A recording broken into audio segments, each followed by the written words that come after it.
Runto. Usai menghabisi korban, pelaku kemudian mengambil barang-barang korban dan dalam kasus ini pelaku terancam dijerat hukuman maksimal 20 tahun seumur hidup atau hukuman mati.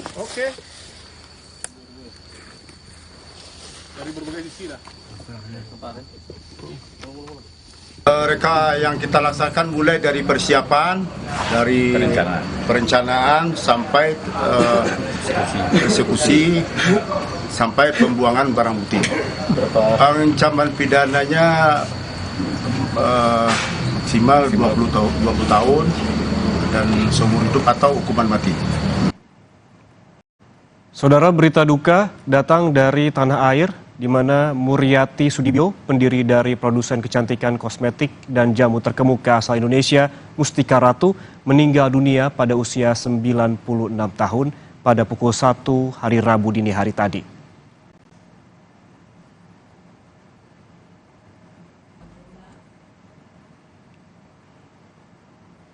Sebelum diberangkatkan ke tempat peristirahatan terakhir di Tapos, Bogor, Jawa Barat, jenazah almarhum disemayamkan terlebih dahulu di rumah duka di Jalan Mangun Sarkoro, Menteng, Jakarta Pusat.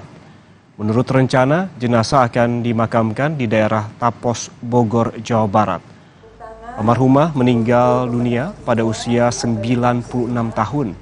Muriati pernah menjabat sebagai Wakil Ketua 2 Majelis Permusyawaratan Rakyat periode 2004 hingga 2009.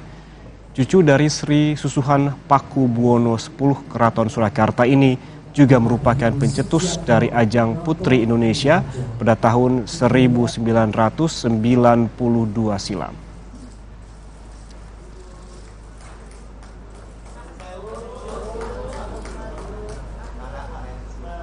Ya, diabadikan sejenak.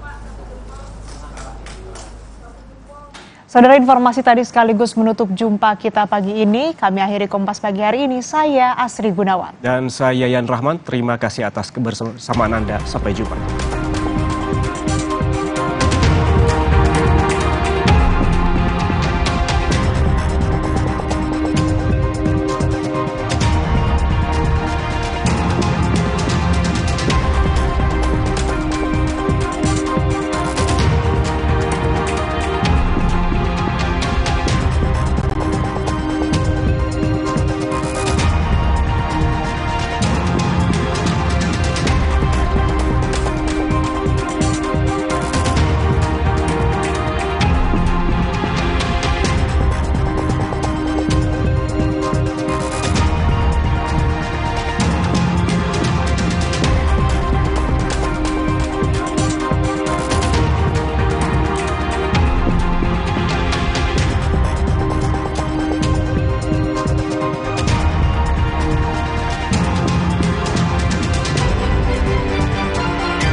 Komisi Pemilihan Umum akan menetapkan secara resmi pemenang Pilpres 2024 sebagai tindak lanjut dari putusan Mahkamah Konstitusi 22 April lalu. Ikuti secara lengkap dan akurat dalam Breaking News, penetapan pemenang Pilpres 2024, Rabu 24 April pukul 9:30 pagi, langsung dari KPU, live di Kompas TV. Selebgram Chandrika Cika bersama 5 temannya ditangkap polisi akibat mengonsumsi narkoba.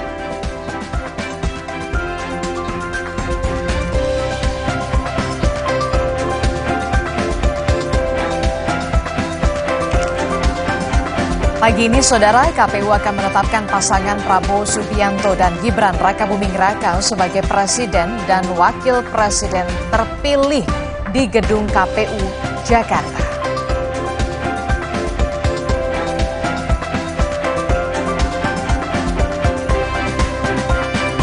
Pasca putusan MK yang menolak gugatan sengketa Pilpres 2024, nasib hak angket kecurangan pemilu pun kembali jadi sorotan.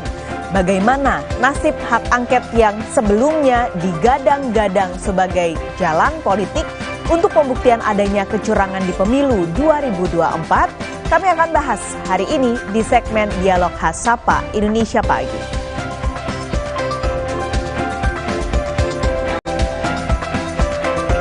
Neraca dagang Indonesia kembali mencatatkan surplus 47 bulan berturut-turut.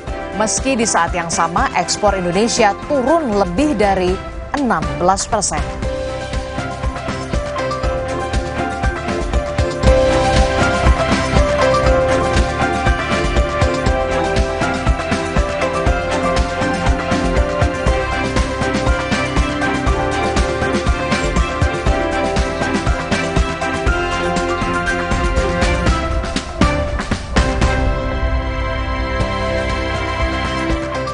Selamat pagi saudara, Sapa Indonesia Pagi kembali hadir di ruang informasi Anda hari ini. Bersama saya Paskalis Siswari. Dan saya Distila Rasati. Ada beragam informasi penting dan juga menarik untuk Anda simak di Sapa Indonesia Pagi hari ini.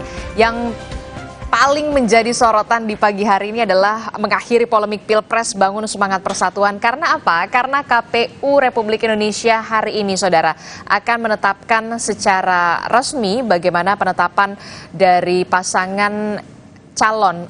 Kita bisa bilang pasangan calon lagi atau enggak ya? Masih, karena KPU belum ketok palu ya. Nanti jam 10 baru akan ada rapat pleno terlebih dulu. Lalu nanti KPU akan mengumumkan secara resmi setelah kemarin sidang di Mahkamah Konstitusi selesai. Aturannya tadi 3 hari setelah MK selesai sidangnya, maka KPU harus secara resmi mengumumkan Presiden dan juga Wakil Presiden Indonesia untuk periode 2024 sampai 2029. Katanya semuanya sih diundang ya, pasangan 01, 02, 03. Tapi sepertinya pasangan 01 dan juga 03 ini tidak akan hadir. Tapi nanti kita akan lihat saja bagaimana apakah ada pasangan 01 dan juga 03 yang akan hadir. Karena kalau kita lihat nih ya, setelah Prabowo Subianto dan Gibran Rakabuming Raka ditetapkan sebagai capres dan juga cawapres terpilih, hari ini saudara memang Prabowo Subianto ini akan mengintensifkan komunikasi politik untuk merangkul kubu lawan. Sesuai dengan janjinya pada saat terpilih atau menang di Pilpres 2024, Prabowo ini akan mencoba merangkul semua pihak, termasuk adalah lawan politiknya. Siapa yang nanti yang akan ditemui, kita nggak tahu siapa yang pertama akan ditemui. Apakah PDI Perjuangan dulu ataukah justru PKB? Nah, ini dua yang ditunggu-tunggu juga karena cukup kencang ketika pemilu kemarin. Tapi merangkul dan berkonsolidasi ini bukan berarti nanti nggak ada oposisi ya, karena tentu dalam sebuah pemerintahan oposisi juga menjadi penting sebagai check and balances jalannya pemerintahan, supaya juga ada kritik dan masukan ketika pemerintahan itu berjalan.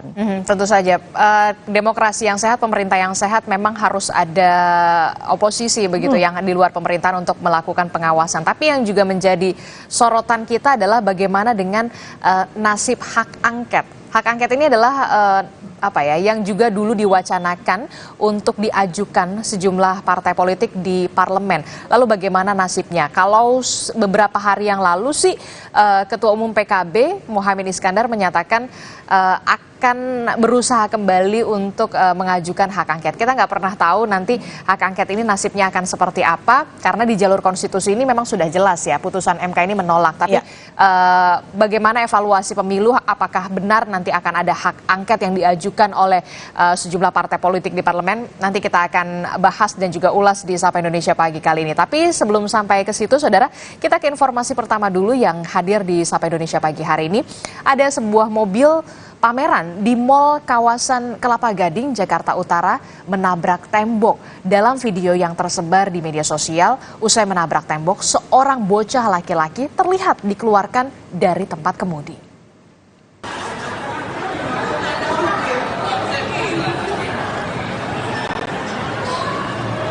Dari video yang diunggah di media sosial, terlihat mobil jenis SUV itu masih dalam keadaan hidup setelah menabrak tembok.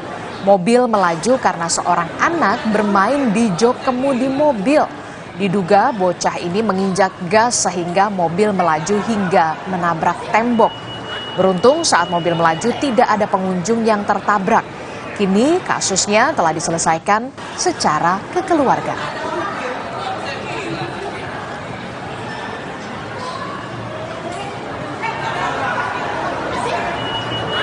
Manajemen pengelola sudah ada kesepakatan dan sudah ada musyawarah. Jadi ketiga pihak sudah ada kesepakatan damai untuk lebih lanjutnya diselesaikan secara kekeluargaan. Seorang emak-emak terekam mengendarai sepeda motor melawan arus di ruas jalan raya di Malang, Jawa Timur. Tidak hanya itu, emak-emak tersebut juga membawa serta anak dalam boncengannya dan tidak memakai helm.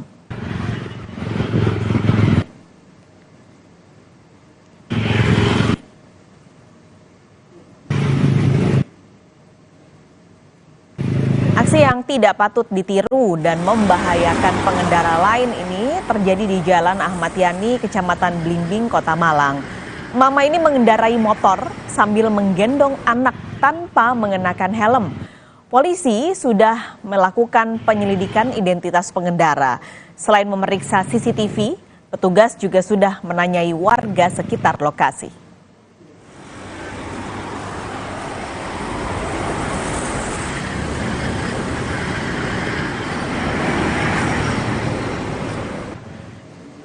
Kita beralih ke informasi lainnya, saudara. Sempat dikira aksi begal, namun dari hasil penelusuran polisi, kasus penghadangan mobil di Riau adalah ulah debt collector yang diduga akan menarik kendaraan.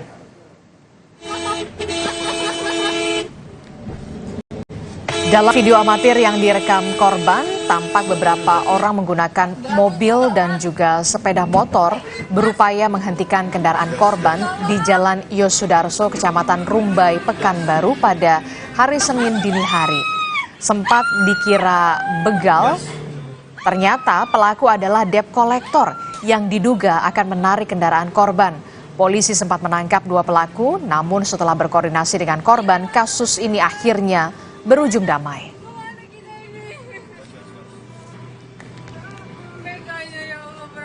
Benar, yang bersangkutan memang mitra leasing, ya.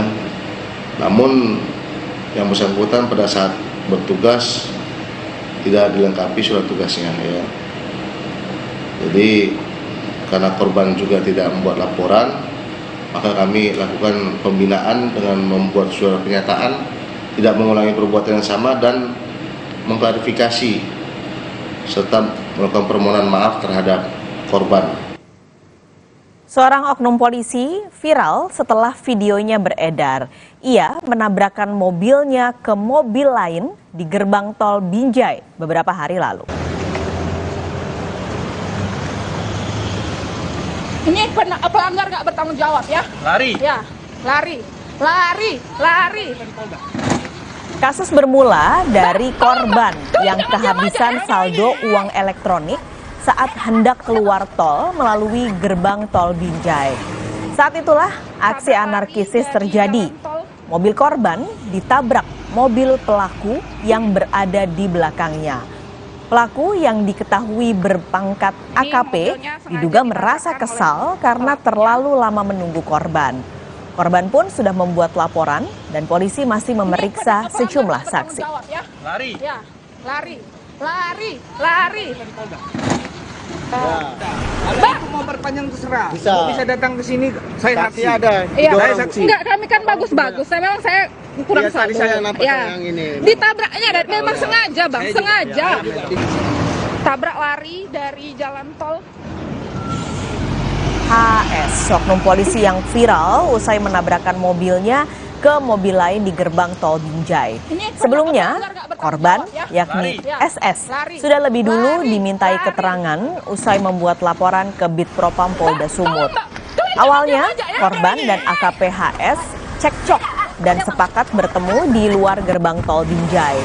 Namun AKP HS malah memundurkan mobil dan menabrak bagian depan mobil korban. Kami kan bagus-bagus. Saya kurang satu.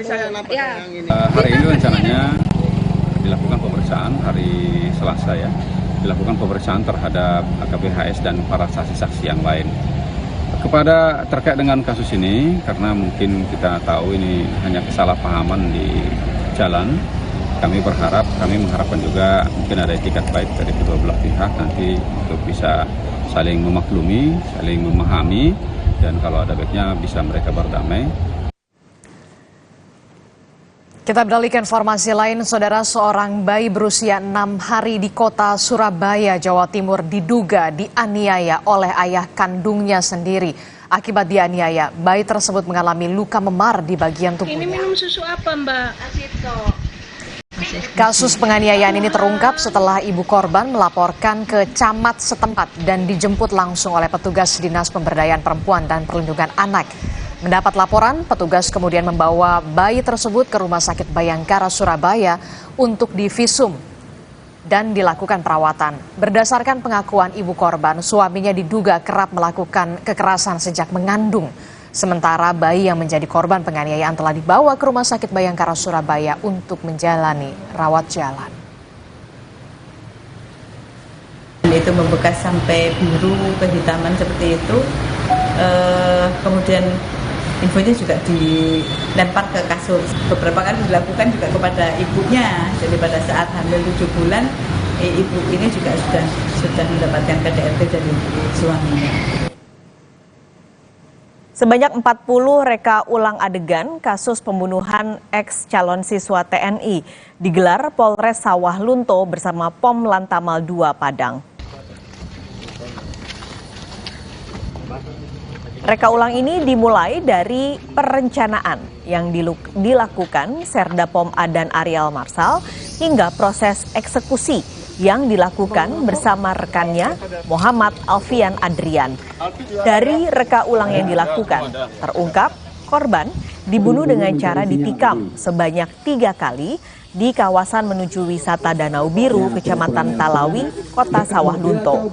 Usai menghabisi korban, pelaku kemudian mengambil barang-barang korban. Dalam kasus ini, pelaku terancam dijerat hukuman maksimal 20 tahun, seumur hidup, atau hukuman mati. Reka yang kita laksanakan mulai dari persiapan, dari perencanaan sampai eksekusi, sampai pembuangan barang bukti. Ancaman pidananya maksimal 20 tahun dan seumur hidup atau hukuman mati.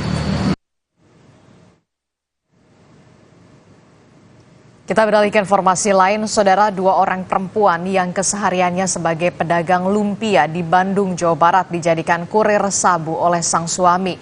Bukan hanya istri, adik kandung juga dilibatkan sebagai kurir narkoba. Sat Narkoba Polrestabes Bandung menangkap 41 tersangka dari 30 perkara. Dari puluhan tersangka, 2 diantaranya merupakan perempuan berinisial SL dan juga RA.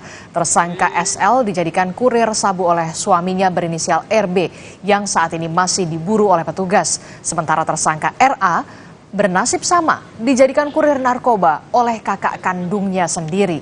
Dari kedua tersangka, petugas menyita barang bukti narkoba jenis sabu seberat 60 gram. Mereka terpaksa menjadi kurir karena selalu diancam meski tidak mendapatkan bayaran. Tindak pidana kejahatan narkotika diancam hukuman minimal 6 tahun, maksimal 20 tahun penjara dan denda paling banyak 10 miliar rupiah. Kita memiliki 30 perkara, 30 kasus, 30 laporan polisi dengan 41 tersangka yang terdiri dari 39 laki-laki dan 2 orang perempuan. Adapun dari ke-30 perkara ini kita mengungkap narkotika sebanyak 22 kasus, sedangkan untuk narkotika daun ganja sebanyak 4 kasus dan narkotika tembakau sintetis sebanyak 2 kasus, obat keras terbatas 2 kasus. Selebgram Chandrika Cika ditangkap polisi. Cika ditangkap di sebuah hotel di kawasan Setiabudi, Jakarta bersama 5 temannya akibat mengonsumsi narkoba. Dalam konferensi persnya, Polres Metro Jakarta Selatan menyebut penangkapan pada Selasa malam. Selebgram Chandrika Cika ditangkap di sebuah hotel bersama 5 temannya saat sedang mengonsumsi narkoba. Selain mengamankan ke-6 pelaku, Satuan Narkoba Polres Jakarta Selatan juga menyita barang bukti seperti rokok elektrik dengan liquid yang mengandung tetrahidrokannabinol atau ganja. Saat ini, Cika dan kelima temannya yang berinisial AT, MJ, AMO, AJ, BB telah ditetapkan sebagai tersangka karena positif narkoba setelah dilakukan tes urin.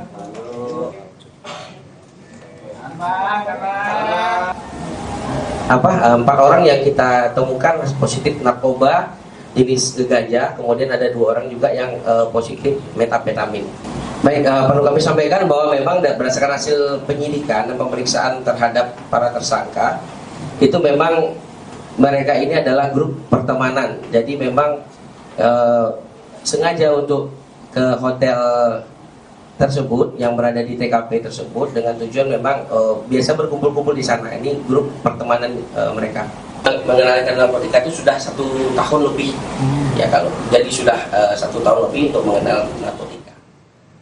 Saudara, pagi ini KPU akan menetapkan pasangan Prabowo Subianto dan Gibran Rakabuming Raka sebagai Presiden dan Wakil Presiden terpilih di Gedung KPU Jakarta.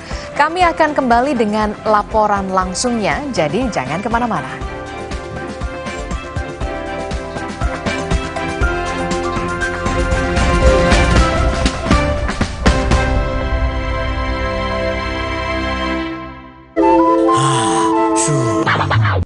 Mau untung? Pakai Arko. Tinggal sorong. Lebih kuat, desain inovatif, teknologi Jepang. Arko merah cocok untuk angkut apa saja. Lebih landai, gampang nuangnya. Arko jumbo paling gede, enteng, hemat tenaga. Arko banana green lebih slim, sempit nggak masalah. Mau untung? Pakai Arko. Tinggal sorong. Sakit kepala? Minum Paramex. Gue andalan nih. Paramex cepat kerjanya, gak pakai lama. Cepat redakan sakit kepala, aman sesuai dosis anjuran untuk redakan nyeri. Sakit kepala, Paramex obatnya. Produksi Konimex. kalau sakit hati, aduh, nyeri otot. Segera minum Paramex nyeri otot. Redakan nyeri otot, sendi dan pegal linu. Nyeri otot, Paramex nyeri otot. Produksi Konimex. Makan pedas atau gorengan? Adem Sari Herbal Lemon, vitamin C tinggi. Makan juga lebih nikmat, no panas di dalam. Adem Sari. Dulu, kalau bangun tidur, badan tuh kayak berat banget. Dokter sih nyaranin minum air yang ada mineralnya. Cuma Le Mineral yang nyantumin kandungan mineral di labelnya. Le Mineral mengandung mineral esensial agar tubuh bekerja optimal. Dan aku bawa Le Mineral kemanapun itu. Le Mineral. Laksanya beneran sedap. Cobain. Aromanya bikin ngiler. Binya tebal, kuah gurihnya sedap banget. Bikin lagi. Puas banget. Baru mie sedap Singapura Spicy Laksa dari Wingsfood. Yah, nunggu. Ngapain ya? Floridina dong. Spontanious fun. Wow, bulir jeruknya asli. Bulirnya lebih banyak. Florida Orange. Segar. Floridina Coco, cuy-cuy Coco Beats-nya full of fun. Bareng Floridina. Spark my fun sound. Floridina. Spontaneous Fun Maker dari Wingsfood. Gak sampai. Apa nutrisinya kurang? Nutrisi berperan penting dalam pertumbuhan. Bantu optimalkan 50% tumbuh nyata. Pediasure dengan triple protein. Yeay, sama. Dukung pertumbuhan nyata. Fokus dan kepercayaan diriku sangat diperlukan. Gejala flu seperti bersin-bersin, hidung tersumbat, sakit kepala dan demam, reda dengan Ultra Flu. Ultra Flu, flu reda, lega rasanya. Galon Le Mineral 100% bebas BPA. Aman untuk anak dan keluarga. Ciri galon bebas BPA, bening transparan, ditandai kode segitiga nomor 1. Galon Le Mineral, untuk sehatnya keluarga. Mah kambuh, bikin dada sesek, perut melintir. Untung sekarang ada SMA, diformulasi oleh Sido Muncul dengan bahan herbal. Aman diminum kapan aja, nggak takut mah lagi. Minum SMA, herbalnya lambung. Hidup jadi nggak penuh beban lagi karena dia. Pakai Telkomsel Lite, 25.000 dapat 6 GB dan kuota 1 GB tiap bulan. Telkomsel Lite, dibawa relax aja.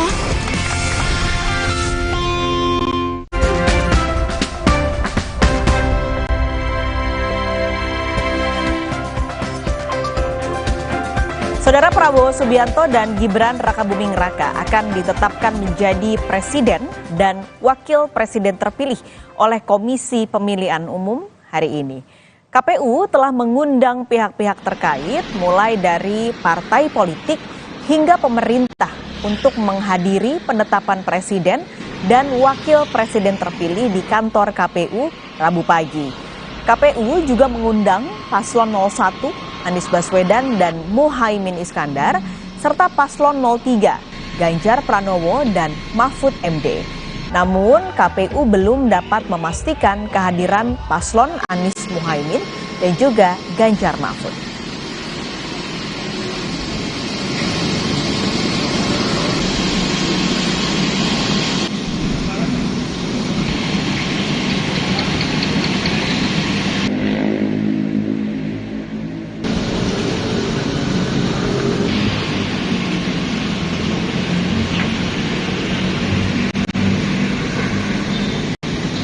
Informasi terkini jelang penetapan pemenang pemilu 2024, kita langsung bergabung dengan jurnalis Kompas TV, Nanda Aprilia di gedung KPU Jakarta. Nanda, selamat pagi. Jadi apakah rencana penetapan pemenang pemilu 2024 oleh KPU dilakukan hari ini? Lalu rencananya pukul berapa, Nanda, rapat pleno akan dibuka?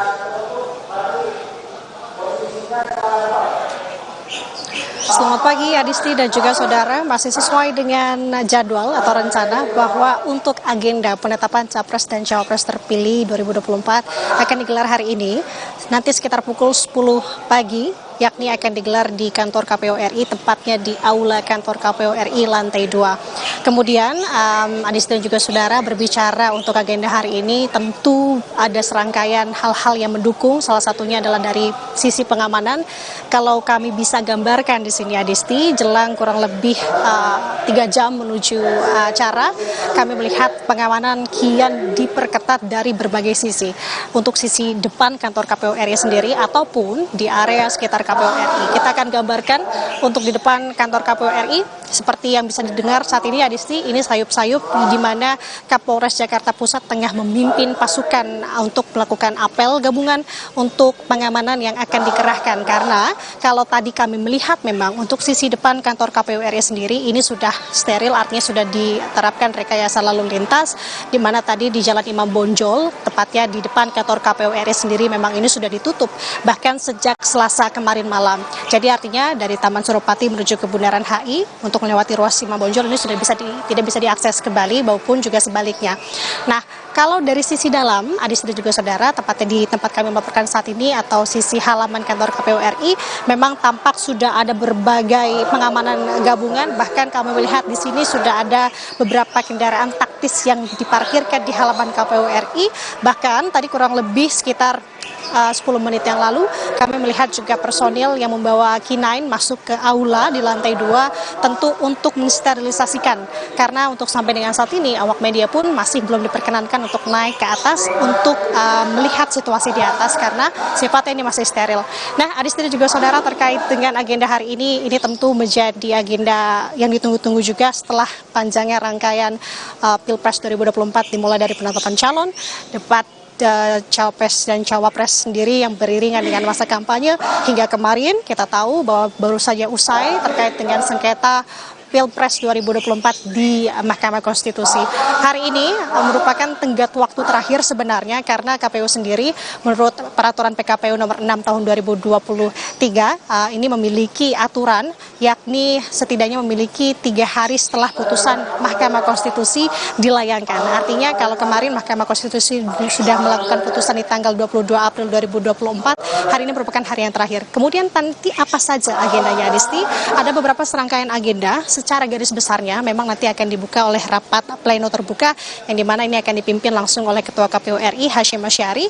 Kemudian juga ini akan membicarakan terkait penetapan perolehan suara nasional, kemudian penetapan capres dan cawapres terpilih. Nanti juga akan ada agenda penyerahan berita acara dan salinan keputusan pasangan terpilih dan juga diakhiri oleh pidato capres dan cawapres terpilih. Tadi juga sudah dijelaskan Adisti siapa-siapa saja yang turut hadir hari ini. Ada beberapa pihak sebenarnya yang juga turut diundang oleh KPU. Selain paslon capres dan cawapres terpilih, juga ada paslon nomor urut 1 dan juga 3, yakni untuk paslon nomor urut 1 Anies Baswedan dan Muhaimin Iskandar, sedangkan paslon nomor 3 Ganjar Pranowo dan juga Mahfud MD. Sementara ini Adisti, informasi yang kami terima sampai dengan pagi hari ini, tentu yang sudah terkonfirmasi akan hadir adalah paslon pemenang di sini yakni Prabowo Subianto dan juga Gibran Rakabuming Raka. Skemanya nanti keduanya ini akan berangkat menuju ke KPU RI dimulai dari titik awalnya dari Kertanegara sekitar pukul 9:30 nanti.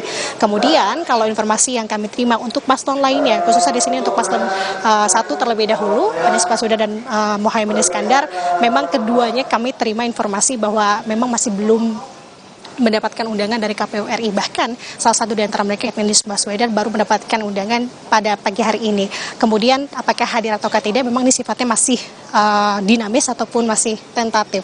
Begitu yang disampaikan oleh setidaknya perwakilan dari paslon nomor urut 1. Kemudian bagaimana untuk paslon nomor urut 3?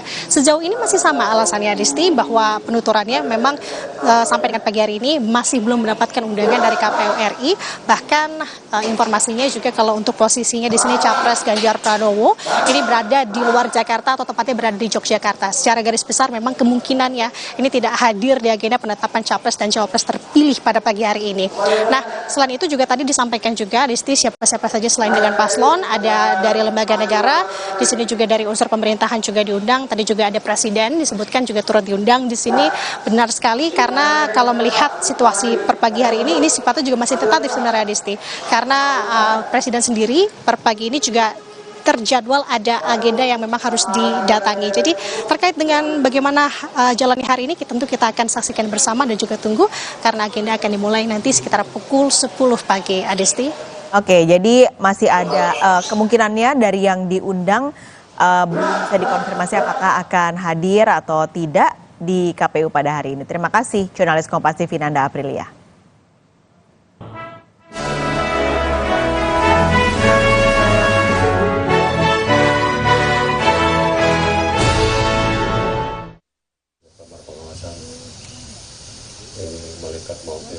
Ketua Muda Tata Usaha Negara Mahkamah Agung Republik Indonesia, Julius, dikukuhkan sebagai Guru Besar Kehormatan Universitas Diponegoro Semarang dengan gelar Profesor Honoris Causa.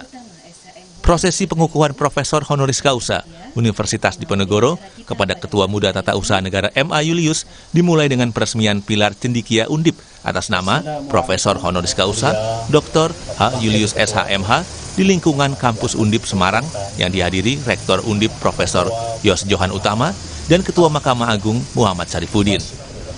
Pilar beton setinggi 3 meter dengan hiasan logam yang berbentuk lingkaran dengan bertuliskan Profesor Julius secara resmi berdiri di Jalan Profesor Eko Budiharjo, Undip Semarang. Usai diresmikan, prosesi dilanjutkan dengan acara pengukuhan di Gedung Profesor Sudarto di kampus Undip. Dalam acara tersebut, sejumlah pejabat dan tokoh bangsa hadir seperti Mahfud MD, Yusril Iza Mahendra, anggota DPR RI, hingga keluarga besar Mahkamah Agung. Usai memberikan sambutan dan paparan di hadapan ratusan tamu undangan, prosesi pengukuhan Guru Besar Kehormatan Undip pun dilakukan. Dipimpin oleh Rektor Undip Profesor Yos Johan Utama, pengukuhan dilakukan dengan mengalungkan samir kepada Profesor Julius. Ketua Mahkamah Agung Muhammad Syarifuddin mengaku bangga dan menjadi penyemangat bagi Mahkamah Agung terkait capaian yang diraih salah satu hakim Mahkamah Agung. Tentu yang pertama kami merasa bersyukur dan berterima kasih kepada Pak Rektor Undip, Pak Julius yang sudah bekerja keras sehingga bisa melahirkan profesor yang baru, Pak Profesor Dr. Haji Julius SHMH.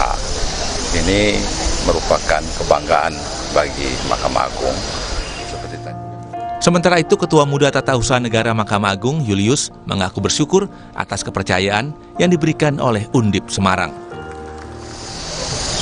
Saya tidak tahu juga bagaimana standar penilaian Undip karena mereka yang lebih tahu. Tapi saya hanya bisa mengucapkan terima kasih. Sekaligus ini kan beban juga amanat kepada saya untuk lebih memacu diri ke depan dan supaya menjadi hakim yang lebih baik. Bagi saya pribadi, semuanya ini untuk mendorong semangat seperti disampaikan Pak Ketua Mahkamah Agung. Bagi generasi junior saya, mudah-mudahan mereka lebih sehat, lebih energik. Di sisi lain, Undip menilai pengukuhan Ketua Muda Tata Usaha Negara MA bukan tanpa alasan. Sepak terjang Julius sebagai hakim terbukti memberikan dampak positif bagi bangsa. Putusan dengan pertimbangan yang lebih mengedepankan substantial justice, keadilan yang sesungguhnya. Hingga untuk itu kami melihat bahwa ini ada suatu bagian dari apa yang di Undip memang dikembangkan, yaitu hukum progresif yang mengutamakan masalah substantial justice-nya. Nah, di samping itu, ya, dan beliau berani mengambil satu putusan-putusan dalam pertimbangan yang memperkuat PT UN, terutama dalam menyelamatkan keuangan negara dalam beberapa kasus. Ya. Danang Prakosa, Kompas TV Semarang, Jawa Tengah.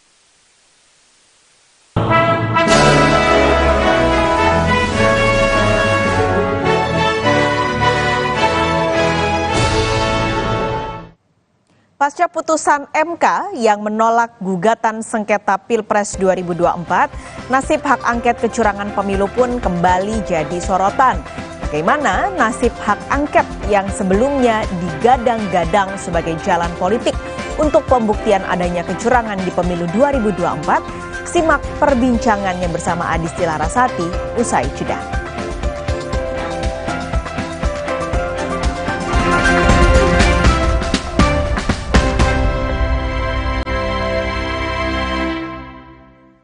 Boscan Pacific meluncurkan Bodrexin Flu Batuk PE Dry Syrup, pertama di Indonesia untuk meredakan flu dan batuk pada anak. Bodrexin Flu dan Batuk PE Dry Syrup yaitu obat bebas pertama dan satu-satunya dengan format sediaan dry syrup, itu tujuannya untuk memberikan alternatif ya, pilihan lain kepada konsumen mengenai sediaan dari produk-produk untuk flu, mengatasi flu dan batuk itu sendiri. Sebelumnya mungkin memang sudah ada Bodrexin Flu dan Batuk Syrup. Nah, ini memang sedianya di sirup kering, sehingga ibu bisa melarutkan secara mandiri di rumah. Inovasi terbaru ini bisa menjadi solusi pilihan yang tepat karena tanpa pelarut tambahan. Dengan adanya inovasi terbaru dari Bodrexin, yaitu Bodrexin Flu dan Batuk PE Dry Syrup, semoga ini bisa menjadi solusi ya yang pas dan efektif, serta aman juga buat si kecil. Kini ibu tak perlu khawatir untuk meredakan flu dan batuk si kecil, cukup siap sedia Bodrexin Flu dan Batuk PE Dry Syrup di rumah. Kenapa aku pilih Le Mineral? Soalnya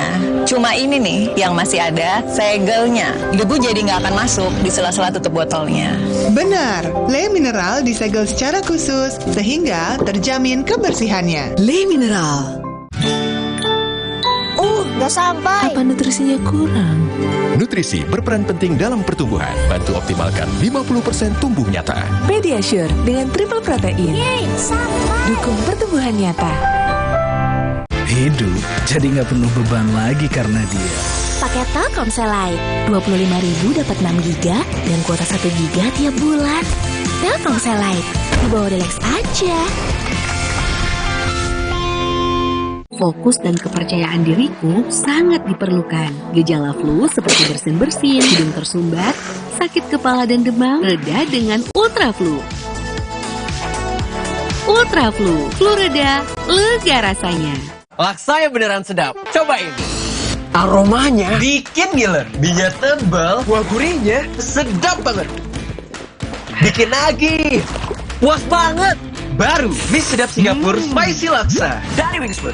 Pas aku coba Le Mineral, seger banget, nggak bikin enak sama sekali. Benar, karena Le Mineral mengandung mineral esensial yang tercantum jelas di kemasannya. Inilah yang membuat rasa airnya lebih segar. Kayak ada manis-manisnya. Le Mineral. Ambeien, minum Ambeven. Sehari 3 kali 2 kapsul dari ekstrak alami membantu meringankan gejala Ambeien.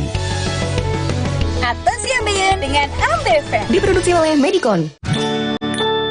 Optimalkan kemajuan 50% tumbuh nyata si kecil dengan nutrisi tepat dan perhatian terbaik. Enak. Pediasure, dipercaya lebih dari 25 tahun, dukung pertumbuhan nyata. Galon Le Mineral 100% bebas BPA, aman untuk anak dan keluarga. Ciri galon bebas BPA, bening transparan, ditandai kode segitiga nomor 1. Galon Le Mineral, untuk sehatnya keluarga. Mah kambuh, bikin dada sesek, perut melintir. Untung sekarang ada SMA, diformulasi oleh Sido Muncul dengan bahan herbal. Aman diminum kapan aja, nggak takut mah lagi. Minum SMA, herbalnya lambung. Yah, nunggu. Ngapain ya? Floridina dong.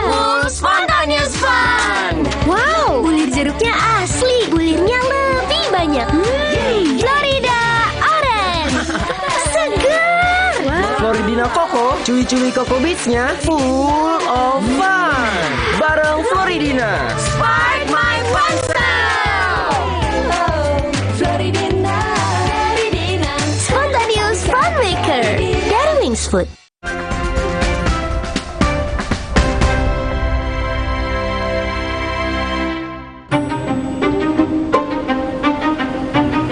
Hari ini KPU akan menetapkan Prabowo dan Gibran Rakabuming Raka sebagai pemenang pemilu 2024. Ini dilakukan setelah pada 22 April lalu, Mahkamah Konstitusi memutuskan menolak gugatan sengketa Pilpres yang diajukan Anies Muhaimin dan Ganjar Mahfud. MK sudah memutuskan. Lalu bagaimana dengan nasib hak angket yang sebelumnya digadang-gadang sebagai jalan politik untuk membuktikan adanya kecurangan di pemilu 2024? Tarik ulur hak angket memang terjadi, bahkan sebelum MK menggulirkan sidang. Dan sepertinya hak angket kini tinggal kenangan. Partai Nasdem sebagai pengusung Anies Muhaimin menyebut hak angket sudah tidak relevan lagi. Pertamalah dulu, mungkin ada usulan lain selain merapat ke pemerintahan? Coba, ada usulan? Kalau ada usulan boleh kita pertimbangkan juga. Itu yang pertama, kita bisa pertimbangkan itu. Kalau enggak ada usulan lain, ya apa sebenarnya yang lebih baik bagi Nasdem? Dengan spirit dan semangat seperti apa yang saya utarakan tadi, itu satu. Progres perjalanan waktu sejujurnya membuat hak angket sudah tidak up to date lagi untuk kondisional hari ini. Itu menurut Nasdem. Senada dengan itu, PDIP sebagai partai pengusung Ganjar Mahfud sepertinya tidak lagi mempertimbangkan hak angket. Ketua DPP PDIP yang juga Ketua DPR RI Puan Maharani bahkan hanya menggeleng saat ditanya soal kelanjutan hak angket. Kalau yang hak angket, Mbak?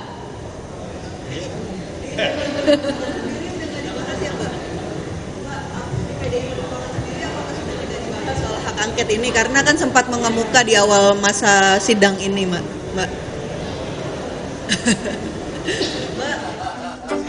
Meski nyaris padam, calon wakil presiden pemilu 2024 yang juga Ketua Umum PKB Muhaimin Iskandar masih berharap hak angket bisa berjalan. Menurut Imin, hak angket sangat dibutuhkan untuk belajar dari kesalahan dan kegagalan. PKB tentu amat sangat berharap angket itu berjalan. Karena di situ kita bisa membangun sistem pemilu yang lebih komprehensif. Dengan cara apa? Evaluasi terhadap pelaksanaan pemilu. Karena itu angket amat sangat dibutuhkan.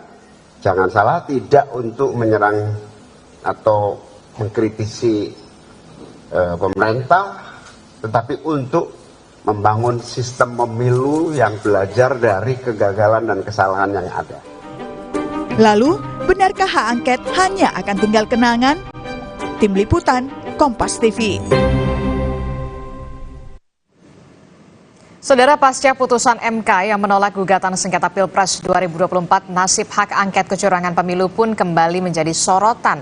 Bagaimana nasib hak angket yang sebelumnya digadang-gadang sebagai jalan politik untuk pembuktian adanya kecurangan di pemilu 2024? Akankah tetap lanjut atau memang disengaja menjadi peluru bergen politik? Kita akan bahas soal ini bersama dengan sejumlah narasumber. Sudah hadir ke studio ada pengamat politik dari Universitas Al-Azhar Indonesia. Sudah ada Kang Ujang Komarudin. Assalamualaikum Kang Ujang. Waalaikumsalam Mbak Disti. Ya, kita kembali bertemu lagi ya setelah kemarin. Iya, kemudian melalui sambungan Zoom ada politisi dari PDI Perjuangan Mas Aryo Seno Bagaskoro. Selamat pagi Mas Seno. Selamat pagi Mbak Disti. Sehat ya? Pagi-pagi, sehat. Mohon maaf lahir batin. Kemudian ada juru bicara dari PKS, Kang Pipin Sopyan. Assalamualaikum, Kang Pipin. Waalaikumsalam, Mbak Disti. Ya, kemudian ada juga Ketua DPP dari Partai Golkar, ada Mas Bobi Rizaldi. Selamat pagi, Mas Bobi. Selamat pagi, Mbak Disti. Ya. Mas Pipin, Mas Sehat semua Seno, ya? Mas Ujang. Ya, siap. Ya, ini kita membahas soal bagaimana setelah putusan MK yang menolak seluruhnya dari permohonan Anies Mohaimin maupun juga dengan Ganjar Mahfud, tapi juga melalui jalur politik ini yang kemudian masih dipertanyakan. Masih relevan nggak sih membahas soal hak angket untuk mengevaluasi jalannya pemilu 2024? Ini yang kemudian menjadi mencuat adalah setelah Ketua Umum PKB Muhaimin Iskandar mengatakan masih berharap betul. Nah, kalau dari PKS sendiri bagaimana ini? Apakah nanti juga akan berusaha berupaya juga bersama dengan PKB atau seperti apa untuk jalan politik atau di jalur politik hak angket ini, Kang Pipin? Ya betul Mbak Disti. Jadi kemarin pernyataan Pak Gus Imin itu di Aula PKS dalam pertemuan silaturahim antara Pak Anies Baswedan, Gus Muhaimin sebagai calon presiden dan calon wakil presiden yang diusung oleh PKS, Nasdem dan PKB hadir di PKS untuk silaturahim pasca putusan Mahkamah Konstitusi. Keduanya menyampaikan terima kasih atas dukungan dari pengurus PKS dan kader PKS seluruh Indonesia. Dan pada kesempatan itu memang salah satu yang dibahas adalah bagaimana tindak lanjut dari putusan MK. Jadi kami melihat memang ketika hakim MK ada 3 yang dissenting opinion itu yang mengatakan berbeda dengan 5 hakim MK yang lain bahwa memang ada pelanggaran yang dilakukan oleh rezim ini, maka salah satu opsi yang bisa kita lakukan ke depan adalah dengan menggunakan hak angket di DPR RI. Sebagaimana yang disampaikan oleh hakim MK yang mengatakan bahwa jangan sampai MK menjadi keranjang sampah bagi persoalan pemilu yang sudah terjadi. Jadi salah satu amanahnya dari hakim MK adalah penggunaan hak angket atau fungsi pengawasan yang seharusnya dilakukan oleh DPR RI dalam menindaklanjuti pelanggaran atau persoalan-persoalan yang terjadi pada pemilu dan Pilpres 2024 nanti. Nah, bagi kami hak angket ini adalah hak anggota dewan, hak konstitusional, bisa mengungkap berbagai persoalan yang terjadi. Ketika MK memiliki keterbatasan untuk mengadili secara prosedural, maka kami meyakini hak angket ini menjadi salah satu alat untuk memperbaiki proses pemilu dan Pilpres di 2029 ke depan. Jadi bagi kami, baik PKS ya, kami tentu akan menggunakan hak ini karena ini adalah keputusan dari Musyawarah Majelis Syuro PKS yang mengamanahkan 2 hal. Yang pertama adalah bagaimana kita bisa memperjuangkan di Mahkamah Konstitusi, dan kemarin sudah selesai hasilnya 3-5, keputusan yang lonjong yang kita lihat. Dan yang kedua adalah penggunaan hak angket di DPR RI. 50 anggota DPR RI dari fraksi PKS siap mendukung hak angket di DPR RI, dan kami sangat berharap ya lobby-lobby di DPR RI ini bisa berjalan dengan baik ya, bahwa tidak hanya nanti PKS PKB, kita membutuhkan sekurang-kurangnya 50% jika PDIP bergabung, jika nanti Nasdem juga bergabung, maka kami yakin hak angket ini bisa bergulir di DPR RI. Oke, jadi kalau untuk PKS udah hakul yakin akan mengajukan hak angket bersama dengan PKB ya? Betul, jadi bagi kami ketika nanti proses di MK ini selesai, kemudian kita akan melihat bagaimana dasar hukum pendapat yang disampaikan oleh ketiga hakim MK yang menyampaikan pendapat yang berbeda ini yang akan menjadi salah satu dasar kami mengajukan hak angket ke depan. Oke, tapi masih menunggu PDI Perjuangan. Nah, ini gimana nih Mas Seno, PDI Perjuangan? Kalau tadi sebelumnya di paket berita Mbak Puan ini geleng-geleng kepala soal hak angket. Gimana Mas Seno? Ya, terima kasih Mbak Disti. Menurut saya memang dari awal posisi partai PDI Perjuangan di dalam memandang persoalan angket ini adalah bukan hanya soal bagi PDI Perjuangan, tapi bagi siapapun yang saya rasa masih peduli terhadap pentingnya merayakan kedaulatan rakyat melalui pemilu di dalam kontestasi-kontestasi elektoral berikutnya. Tidak hanya kemarin, tapi juga berikutnya kita juga pasti akan menghadapi pemilu. Kalau kemudian kita masih menganggap pemilu itu penting secara substansial, bukan hanya secara prosedural, maka kita harus memastikan bahwa betul-betul prinsip luber jurdil itu dilakukan. Dan apa yang jadi titik tolak kritik kami kemarin sepanjang pemilu berlangsung hingga kemudian kami menempuh perlawanan secara hukum di MK, itu adalah kami merasa bahwa telah terjadi abuse of power, terjadi dugaan nepotisme serta mobilisasi instrumen kekuasaan di dalam menentukan hasil pemilu melalui proses yang demikian complicated. Dan itulah yang kami khawatirkan akan bermasalah bagi demokrasi kita ke depan. Maka kritik itu kami lakukan. Begini Mas Seno, tapi sepertinya PDI Perjuangan ini masih maju mundur ini soal hak angket. Sebenarnya ada apa? Masih ada soal tawar-tawar atau lobby-lobby politik sepertinya Mas Seno? Enggak, kita ini meyakini bahwa memang harus ada mekanisme evaluasi di dalam pemilu kemarin. Maka kita sepakat untuk melancarkan 2 bentuk perlawanan secara terukur. 3 bentuk perlawanan secara terukur. Yang pertama adalah perlawanan melalui jalur hukum, kemudian melalui jalur penyadaran elemen civil society, dan kemudian baru melalui jalur politik. Nah, melalui hukum ini saja bagi kami di PDI Perjuangan tidak hanya di MK, Mbak, tetapi juga di PT UN. Karena kemarin pada saat MK disampaikan bahwa di dalam persidangan menolak secara keseluruhan, meskipun pertama kali dalam sejarah bangsa ini itu ada dissenting opinion terkait dengan sengketa pemilu, maka kami juga masih menerima sebuah kabar menarik dari Pak Gayus Lumbun, ketua tim hukum kami di PT UN, yang menyampaikan bahwa dalam sidang dismisal PT UN ternyata kami dapat ditindaklanjuti apa yang menjadi poin tuntutan kami di dalam persidangan PT UN. Maka dari itu sebenarnya harapan kami secara kebatinan adalah KPU tidak buru-buru atau tergesa-gesa menetapkan hasil dari pemenang pemilu sebelum kemudian ada hasil dari PT UN. Karena ini juga satu bentuk perlawanan secara hukum yang sedang kami lakukan, yang ini sedang bergulir. Jadi sebenarnya kalau bicara tentang perlawanan secara hukum, kami masih memiliki satu perjuangan lagi yang akan kami jadikan basis sebelum menentukan keputusan di dalam melakukan perlawanan-perlawanan secara politik di dalam sikap-sikap tertentu kepartean. Tapi pada dasarnya kan statement partai sudah sangat jelas kemarin di DPP setelah pembacaan putusan sidang itu sudah disampaikan dihadiri oleh para pengurus DPP yang kemudian menyampaikan sikap bahwa MK bagi kami dalam penilaian DPP partai telah kemudian membuka jalan bagi terwujudnya kembali authoritarian populisme. Yang itu sangat kritik dan sangat keras sebenarnya kalau bicara tentang sikap kami dalam hasil pemilu. Jadi mekanisme apapun yang akan kami tempuh nanti, bicaranya adalah satu tentu terkait dengan kepastian dan keadilan hukum, dan ini sedang berjalan tidak hanya MK tapi PT UN. Yang kedua juga tentang momentum, karena di dalam idealisme politik kita tentu harus dihadapkan dengan berbagai macam realitas politik. Tapi itu kan di jalur hukum ya, di PT UN begitu ya, kemarin juga dari jalur konstitusional sudah di MK. Nah di jalur politiknya, PDIP akankah mengajukan hak angket? Itu yang kemudian menjadi pertanyaan kita semua. Ya tentu saya seperti yang sampaikan tadi, idealisme politik tentu membutuhkan basis yang pasti. Dan itu kami sedang mencari kepastian itu di hukum. Maka MK tidak selesai begitu saja bagi kami karena masih ada PT UN. Tapi tentu kami kan Pak Ganjar salah satu yang pertama kali menyampaikan tentang urgensi hak angket. Berarti nunggu PT UN dulu nih ya? Ya, PDI Perjuangan tentu menghargai sikap itu.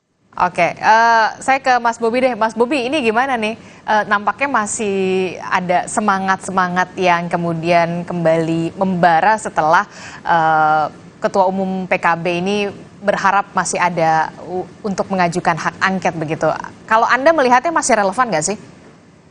Mas Bobi? Jadi gini Mbak Adisti, kalau Partai Golkar kan jelas kalau posisi politiknya dari awal ya, kita menolak adanya hak angket ini. Dan saya rasa setelah ada keputusan MK, saya rasa juga partai-partai lain juga akan menjadi lebih objektif lah dalam melihat hak angket ini dalam sistem ketatanegaraan.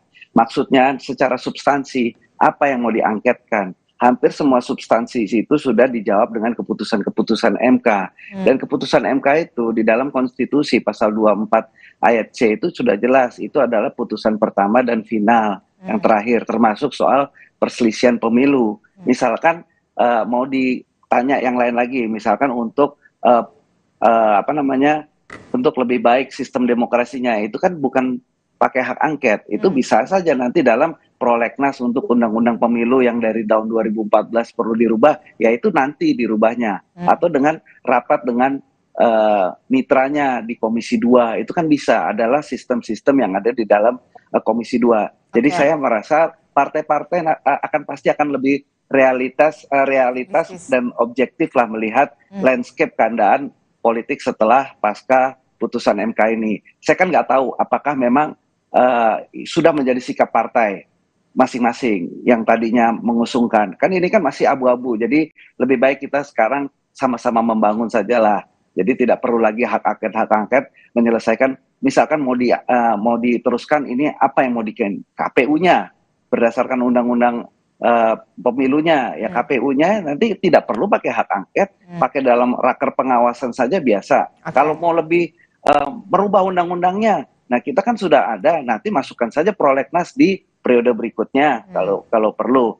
Atau ini kan kita sudah menghadapi pilkada sebentar lagi, undang-undangnya yang dipakai masih undang-undang sama, penyelenggaranya penyelenggara yang sama. Masa ini mau dikacaukan lagi? Kita bulan Juli sudah pendaftaran, penyelenggaranya adalah institusi dan lembaga penyelenggara yang sama orangnya, dan ini juga. Dan kalau misalkan mau diserang institusinya, KPU-nya, penyelenggara Bawaslu, coba dilihat yang menjadi pengawas pemilu, yang menjadi petugas KPPS itu siapa? Itu kan masyarakat, bukan ASN, bukannya instrumen negara. Mereka itu masyarakat. Nah, inilah yang maksudnya saya yakin lah partai-partai ini akan sangat objektif melihat realitas pasca putusan MK, sehingga yang disampaikan Pak Surya Paloh saya yakin akan diikuti oleh semuanya, karena sekarang sudah tidak lagi urusan mempermasalahkan hasil pemilu. Ke PT UN pun akan membuat putusan apa. Di Undang-Undang Dasar kan sudah jelas mau membubarkan KPU, mau mengapakan lagi, mau mengatakan ada kecurangan. Semua substansi itu sudah dijawab dengan putusan-putusan yang kan macam-macam, mulai dari pencalonan, mulai tidak ada TSM, mulai kecurangan yang tidak bisa dibuktikan. Mau di mana lagi? Kalau di MK kalah, apalagi di PT UN gitu loh maksudnya. Kang Pipin, Anda sepakat? Ya, karena Bang Bobi kan yang dilihat hanya putusan MK-nya, tidak melihat dissenting opinion-nya. Jadi menutup mata terhadap dissenting opinion. Jadi kalau menurut saya, catatan dissenting opinion itu memang kalau dari putusan MK-nya memberikan catatan kepada DPR RI untuk proses menindaklanjuti atau mengambil peran untuk menggunakan hak pengawasan terkait dengan proses Pilpres dan Pemilu. Tapi kalau katanya Mas Bobi di rapat kerja komisi saja cukup begitu. Kalau pengawasan, nah itu kuncinya.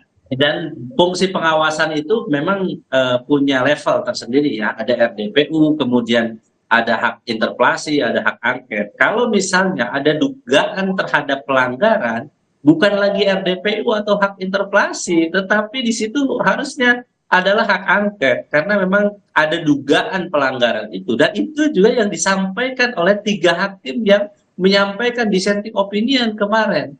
Jadi itu adalah dasarnya bagi kami ya, sekali lagi, bahwa kalau tidak ada persoalan pelanggaran, mungkin kita hanya RDPU cukup, hak interpelasi cukup. Tetapi ketika ada dugaan pelanggaran yang dilakukan oleh rezim, dengan 1, melakukan politisasi bansos, 2, nah saya harus katakan, politisasi bansos dalam amar putusan Mahkamah Konstitusi itu secara lebih jelas bahwa tidak hanya memang mereka mengatakan bahwa oke, tidak ada pelanggaran, tetapi di situ ada persoalan apa? Persoalan prosedur hukum. Jadi ada kesulitan di mana MK melihat bahwa kalau di situ susah untuk melakukan mengadili bansos, ya, bahwa itu tidak ada keterkaitan. Tetapi kalau kita melihat dari hasil survei 62% LSI mengatakan yang memilih yang penerima bansos 62% memilih Prabowo Gibran. Di situ sebetulnya ada bukti, ya. Nah, tetapi sekali lagi, ya, ini saya kira pertama bagi kami penggunaan hak angket ini adalah ikhtiar aspirasi masyarakat yang melihat bahwa tidak boleh orang yang melakukan pelanggaran dibiarkan begitu saja. Nah, memang hak angket bisa jadi tidak merubah hasil dari Pilpres kemarin, tetapi bagi kami siapapun yang melakukan pelanggaran memang harus diganjar yang setimpal. Itulah yang diaspirasikan oleh rakyat Indonesia. Nah, sasarannya berarti ke KPU menurut Anda begitu untuk hak angketnya? Kalau tidak hanya ke KPU, kepada rezim yang berkuasa saat ini. Jadi kalau kita melihat sasarannya bukan tidak ke paslon, tetapi kepada siapapun yang menggunakan kekuasaan, kekuatan, powernya, sumbernya untuk melakukan pelanggaran terhadap Pilpres, maka itu harus diganjar. Mas Seno? Salah satunya siapa? Saya kira di persidangan kita sudah tahu siapa saja para penguasa pejabat negara yang sudah disebut yang telah melakukan abuse of power sebagaimana yang disampaikan oleh Mas Seno. Disitulah kita melihat bahwa ada upaya politik yang bisa digunakan oleh DPR RI supaya ini tidak berulang, supaya politisasi bansos tidak terulang, politisasi apalagi di pilkada sebentar lagi, begitu beberapa bulan lagi. Nanti kita juga akan tanya ke Mas Seno, apakah Anda cukup objektif dan juga realistis dalam hal ini adalah PDI Perjuangan untuk tetap mengajukan hak angket setelah kemudian Mahkamah Konstitusi kemudian menolak? Jangan dijawab dulu Mas Seno, tetaplah bersama kami di Sapa Indonesia Pagi, usai jeda.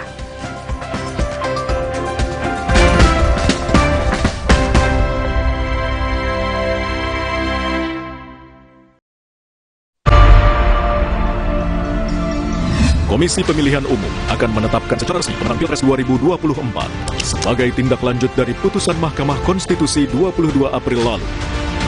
Ikuti secara lengkap dan akurat dalam Breaking News, penetapan pemenang Pilpres 2024, Rabu 24 April pukul 9:30 pagi, langsung dari KPU, live di Kompas TV.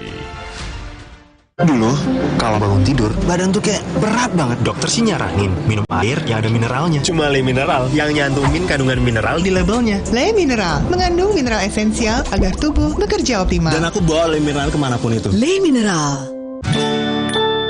Optimalkan kemajuan 50% tumbuh nyata si kecil dengan nutrisi tepat dan perhatian terbaik. Pediasure dipercaya lebih dari 25 tahun dukung pertumbuhan nyata.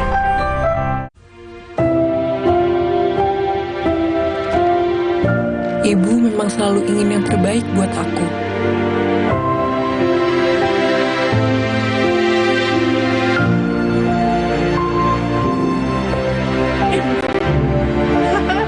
Dan kini, waktunya aku memberi buat ibu. Karena ibu berkah terbesarku.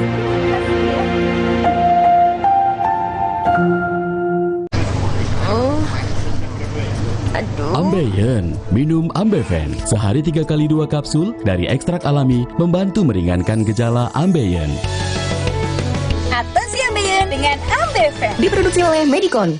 Mau mengiklankan usaha kamu dengan harga terjangkau? Langsung aja ke pasangiklan.com. Pasang iklan segampang upload, bayar, tayang. Ada beragam paket yang bisa kamu pilih di pasangiklan.com. Mulai dari harga Rp50.000 sampai harga Rp1.000.000. Iklan kamu akan tayang di jaringan media milik Kompas Gramedia. Jadi, iklan kamu berpotensi dilihat oleh 270 juta pembaca. Di pasangiklan.com, kamu bisa memilih jenis iklan yang ingin ditayangkan. Kamu bisa memilih iklan untuk ditayangkan di website, Instagram, atau iklan baris di koran Kompas. Di pasangiklan.com, Kamu nggak perlu khawatir, karena setelah iklan ditayangkan, kamu akan mendapatkan informasi mengenai perkembangan iklan berupa laporan performa untuk iklan digital dan Instagram, serta notifikasi penayangan untuk iklan baris di koran Kompas. Jadi, mau pasang iklan yang dilihat banyak orang dengan harga terjangkau? Segampang upload, bayar, lalu tayang? Tunggu apa lagi? Langsung aja ke pasangiklan.com. Dulu, kalau bangun tidur, badan tuh kayak berat banget. Dokter sih nyaranin minum air yang ada mineralnya. Cuma Le Mineral yang nyantumin kandungan mineral di labelnya. Le Mineral mengandung mineral esensial agar tubuh bekerja optimal. Dan aku bawa Le Mineral kemanapun itu. Le Mineral. Mah kambuh, bikin dada sesek, perut melintir. Untung sekarang ada SMA, diformulasi oleh Sido Muncul dengan bahan herbal. Aman diminum kapan aja, nggak takut mah lagi. Minum SMA, herbalnya lambung.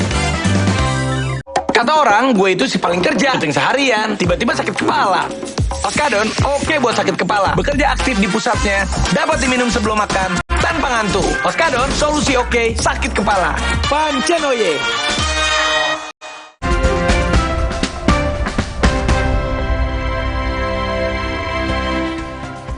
Terima kasih Anda masih bersama kami di Sapa Indonesia Pagi. Saudara, kita masih membahas masih relevan atau tidak sebenarnya hak angket ini diajukan atau digulirkan setelah adanya putusan MK yang menolak seluruhnya soal sengketa Pilpres 2024. Masih bersama saya ada Kang Ujang di studio, kemudian ada Kang Pipin dari PKS, kemudian ada Mas Bobi Rizaldi dari Partai Golkar, ada Mas Seno dari PDI Perjuangan, dan juga ada Kang Pipin Sopian dari Partai Keadilan Sejahtera. Saya ke Mas Seno. Mas Seno, Anda sepakat nggak kalau misalkan sudahlah kita objektif saja, kita realistis saja, Mas Seno?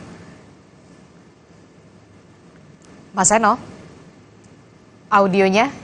Oke, gini Mbak Disti, kalau kita bicara tentang PT-UN misalnya yang dilakukan oleh PDI Perjuangan secara hukum dan konstitusional, ini pun juga tidak menjamin bahwa ini akan berdampak secara signifikan terhadap penetapan hasil pemenang pemilu kemarin. Tapi kan apakah kami harus diam saja pada saat kita menghadapi situasi di mana apa yang terjadi di dalam Pilpres kemarin begitu dalam merusak nurani demokrasi kami. Padahal jadi Anda menilai putusan MK ini tidak cukup memuaskan bagi semua pihak atau bagaimana? Karena kan kita Tentu kami merasa bahwa ada ketidaksepakatan terhadap cara pandang kami terhadap putusan MK secara lembaga. Tapi kan kami menghormati bahwa MK secara konstitusi, secara asas itu berada pada posisi final and binding, akhir dan mengikat.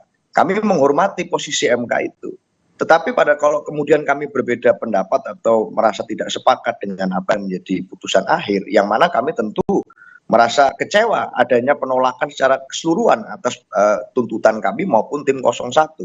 Tetapi pada dasarnya ini juga berangkat dari apa yang menjadi keresahan masyarakat. Kalau kita melihat secara data sains misalnya, secara rasional, yang kita melihat dari survei Kompas misalnya, Kompas ini menyatakan bahwa lebih dari 60% masyarakat Indonesia merasa perlu untuk digulirkan hak angket. Hak angket ini kan satu simbolisasi saja sebenarnya dari sebuah mekanisme evaluasi atas apa yang terjadi di dalam pemilu kemarin, mau namanya tapi angket. kalau katanya Mas Bobi kan cukup saja di raker komisi begitu, tidak usah sampai ke hak angket begitu, kan sama saja pengawasan juga. Oh ya tentu, secara teknis apapun itu namanya, mekanisme evaluasi itu ditunggu secara komprehensif dan menyeluruh. Kalau ada mekanisme evaluasi lain yang namanya bukan angket tapi bisa mengevaluasi secara menyeluruh tentang jalannya pemilu itu, maka kami juga akan tempuh. Buktinya di PT-UN kami lakukan, ini pertama kali dalam sejarah persoalan pemilu kemudian partai politik kami lakukan gugatan, kita bawa ke PT-UN. Artinya apapun itu kami ingin mencari apa yang secara substantif mengusik hati nurani banyak orang. Kami ingin mencari jawaban bahwa memang di situ ada sesuatu yang salah, something wrong. Maka dari itu disampaikan oleh misalnya para hakim MK, Pak Arief Hidayat, Bu Eni, Pak Saldi Ista, kami angkat topi terhadap hakim-hakim ini yang berani menyampaikan bahwa pandangan mereka terjadi abuse of power, harusnya pemilihan atau pemungutan suara ulang, harusnya ini ada unsur-unsur yang kemudian tidak boleh dilakukan di pilkada selanjutnya, misalnya tentang pembagian bansos yang dekat dengan pilkada karena tidak bisa dinafikan, berpengaruh secara elektoral. Loh, ini kan bukan adu penalti, Mbak. Katakan skornya 5-3 kemarin gitu ya. Kalau di sepak bola 5-3, ada 5 yang menolak permohonan, ada 3 yang dissenting. Lalu setelah kami kalah terus sudahlah hasilnya kalah. Loh ini kan bukan begitu, ini bicara tentang persidangan hukum yang sebelumnya tidak pernah ada dissenting, tapi ada 3 hakim yang merasa bahwa ini tidak boleh lagi terjadi di pemilu selanjutnya. Berarti kan ada sense bahwa something is wrong, sama dengan kebatinan 63% lebih rakyat Indonesia yang ingin dilakukan evaluasi, sama dengan kebatinan kami, sama dengan kebatinan kawan-kawan yang mendukung pasangan 01 misalnya. Dan itu artinya diperlukan sebuah mekanisme evaluasi. Namanya apapun buat kami, ini urusan nomor sekian, tapi yang pasti harus ada evaluasi menyeluruh. Oke, saya ke Kang Ujang. Kang Ujang, Anda melihatnya bagaimana ini? Kalau misalkan PKB dan juga PKS, tampaknya PKS aku yakin begitu ya akan mengajukan hak angket, juga kemudian harus juga didukung oleh PDI Perjuangan. Jangan-jangan nanti PKS sendirian lagi ketika lobby-lobby politik dilakukan. Ya Mbak Disti, saya berkali-kali di meja ini ya, di Kompas TV mengatakan hak angket itu sulit, berat, susah, akan gembos, akan layu sebelum terkembang. Gitu. Kenapa Anda mengatakan ya, bisa saja gembos? Kejadiannya kenapa? Pak Surya Paloh bertemu dengan Pak Jokowi, lalu sudah bertemu dengan Pak Prabowo, lalu mengatakan tadi ya kan sangat jelas, tidak relevan. Jadi Nasdem saja sudah jelas sikapnya, yang dulu ingin mendorong hak angket, sekarang sudah berapi-api sekali gitu. Akan masuk pemerintahan Prabowo Gibran. Yang kedua, PKB ini menurut saya akan sulit juga untuk mendorong hak angket. Tapi kan beberapa hari yang lalu ketua umumnya. Lihat nanti dalam beberapa waktu lalu ke depan ini kelihatannya akan ada pertemuan juga antara Pak Prabowo dengan Pak Cak Imin. Kenapa saya katakan ya bahwa PKB sulit? Ada psikologis atau kebatinan di PKB yang ketika misalkan mendorong hak angket akan mendapatkan tekanan yang kuat. Pertama persoalan hukum yang akan mengenai ketua umumnya. Yang kedua akan dibuka kembali gitu maksud Anda? Pasti. Yang kedua itu soal apa? Ya ketua umumnya akan terancam juga. Terancam? Ya akan terancam kalau mendorong hak angket bisa jadi nanti ada muktamar luar biasa. Dan itu juga saudara yang mengatakan, Pak Saifullah Yusuf mengatakan bahwa perlu regenerasi katanya di PKB, bahkan itu adalah pesan yang halus. Iya, dalam konteks kalau nanti Caimin dorong-dorong hak angket, itu 2 hal itu akan menurut saya akan mungkin terjadi. Makanya analisa saya mengatakan bahwa PKB ini di endingnya, di ujungnya tetap tidak akan mendukung hak angket. Lihat saja nanti analisa saya. Nah, PDI saya mengatakan 1 bulan yang lalu, ya kurang lebih saya mendapatkan bocoran bahwa dari petinggi TPN, ya petinggi saya katakan, memang beliau bukan orang PDIP, tapi petinggi TPN mengatakan hak angket tidak akan didorong oleh PDIP. Tidak akan terjadi. Makanya hari ini sampai hari ini tidak ada eksekusi itu. Makanya sampai kemudian Mbak Puan juga geleng-geleng kepala aja. Ada. Jadi saya mengatakan politik belakang layar atau internal mereka tidak ada. Bahkan kalau boleh saya buka lagi, ada teman saya gitu yang juru bicara dari PDIP juga mengatakan nanti katanya kalau hak angket yang nggak jadi, saya jangan diundang saya. Dan ini juga terjadi. Jadi saya melihat dalam konteks realita fakta politik hari ini agak sulit mengatakan hak angket. Maka tadi Mbak Adisi mengatakan jangan-jangan hanya PKS. Nah mestinya kalau sungguh-sungguh saya katakan ya, kalau sungguh-sungguh kalau berani, butuh keberanian, maka dari dulu sudah mengatakan sudah ada teken-teken sudah diajukan. Cuma apa sih sebenarnya? Tunggu apa? Persoalannya tadi mesti didukung oleh katakanlah 50% lebih kan untuk di sidang paripurnanya, itu yang tidak ketemu. Oleh karena saya mengatakan hak angket silakan dorong. Kalau memang jagoan, kalau memang berani, itu udah hak konstitusional dari anggota DPR, silakan. Kami rakyat Indonesia menunggu. Tapi saya katakan agak sulit, agak berat, akan tergembosi dan fakta sampai hari ini hanya waktu tinggal 6 bulan lagi dan kemungkinan juga akan masa reses, agak sedang masa reses kalau nggak salah, akan sulit dilakukan. Oleh karena itu ya kami tadi kalau Bang Seno mengatakan ya rakyat Indonesia mendukung, iya mungkin mendukung untuk katakanlah mencari ya. Bahkan juga Kang Pipin mengatakan ikhtiar masyarakat.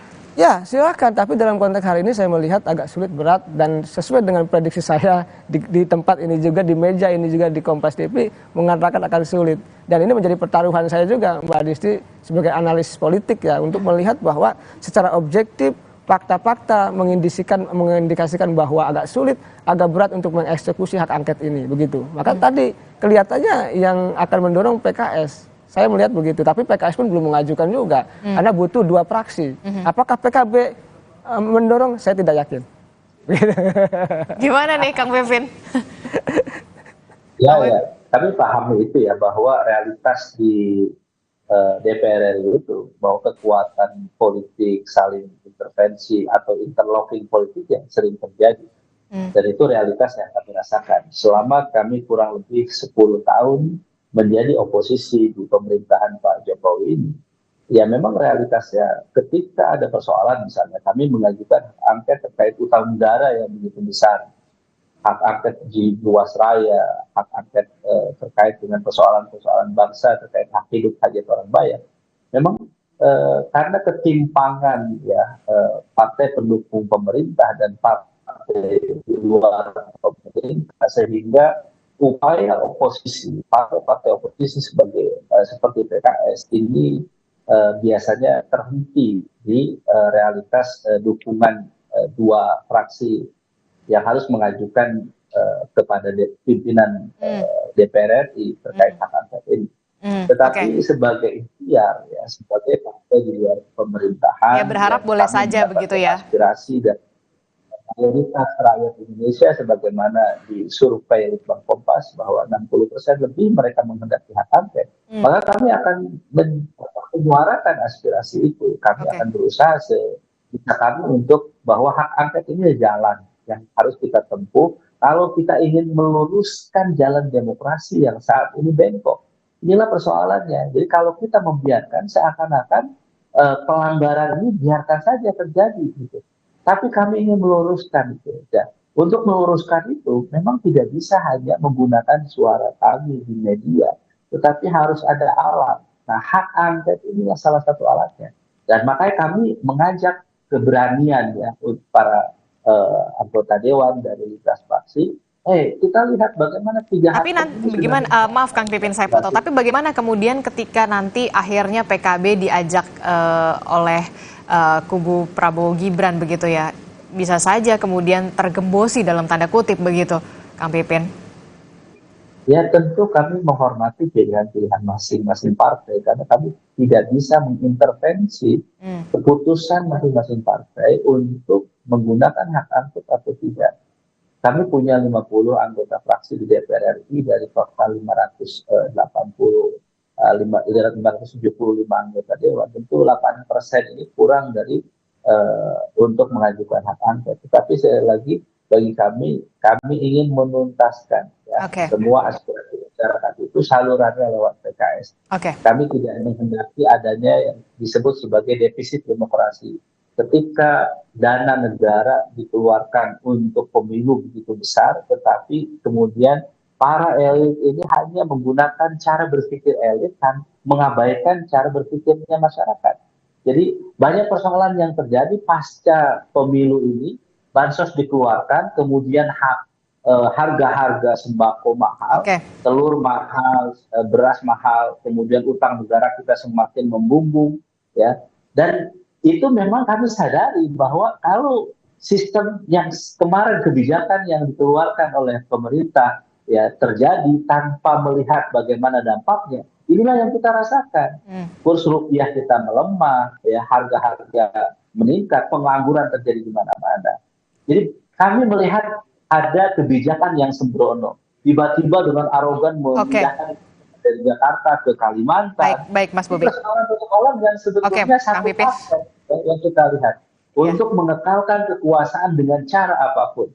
Nah, inilah yang kami inginkan supaya ada evaluasi, ada siapapun yang melakukan pelanggaran tetap diproses. MK sudah selesai, kami tidak bisa merubah nanti keputusan MK terkait siapa pemenang Pilpres, tetapi kami bisa mengadili siapa yang melanggar melalui hak angket. Siapa penguasa yang melakukan pelanggaran dengan cara hak angket itu. Mas Bobi, bagaimana ini? Kemudian pasti akan ada, apalagi Mas Gibran mengatakan ketika ada nanti hari ini penetapan oleh KPU, nextnya adalah kemudian merangkul semua pihak begitu ya untuk mengakhiri polemik Pilpres. Sudah ada akan kemana nih informasinya, ataukah pertama ke PDI Perjuangan dulu atau ke 01, 03 capresnya, atau justru mungkin ke PKB? Mas Bobi. Jadi tadi yang disampaikan oleh Mas Ujang kan udah jelas. Sekarang ini pasca putusan MK itu sudah final. Kalau ada yang masih mencoba mengutak-ngutik, mungkin apalagi yang berdasarkan dissenting opinion, Mbak Adisti, ini mungkin perlu sedikit diingatkan bahwa dissenting opinion itu kan ada di pengadilan lain juga, di pengadilan niaga itu juga ada. Dan di putusan MK itu berbeda. Kalau dissenting opinion di pengadilan niaga itu adalah putusan yang terpisah yang bisa ditindaklanjuti. Sedangkan di MK, walaupun ada dissenting opinion itu adalah mengikat. Jadi itu adalah masuk di dalam menjadi bagian dari kesimpulan. Sehingga bukan berarti dissenting opinion itu adalah substansi ada yang perlu ditindaklanjuti. Jadi dari soal itu pun harus dipahami. Dan saya rasa semua partai-partai akan memahaminya. Jadi substansi-substansi yang akan dibawa nanti di luar lagi keputusan MK ini, ya kan kalau udah melihat gini kan, kalau namanya keputusan sudah ditolak itu kan artinya apa? Kurang bukti, kurang segala macamnya.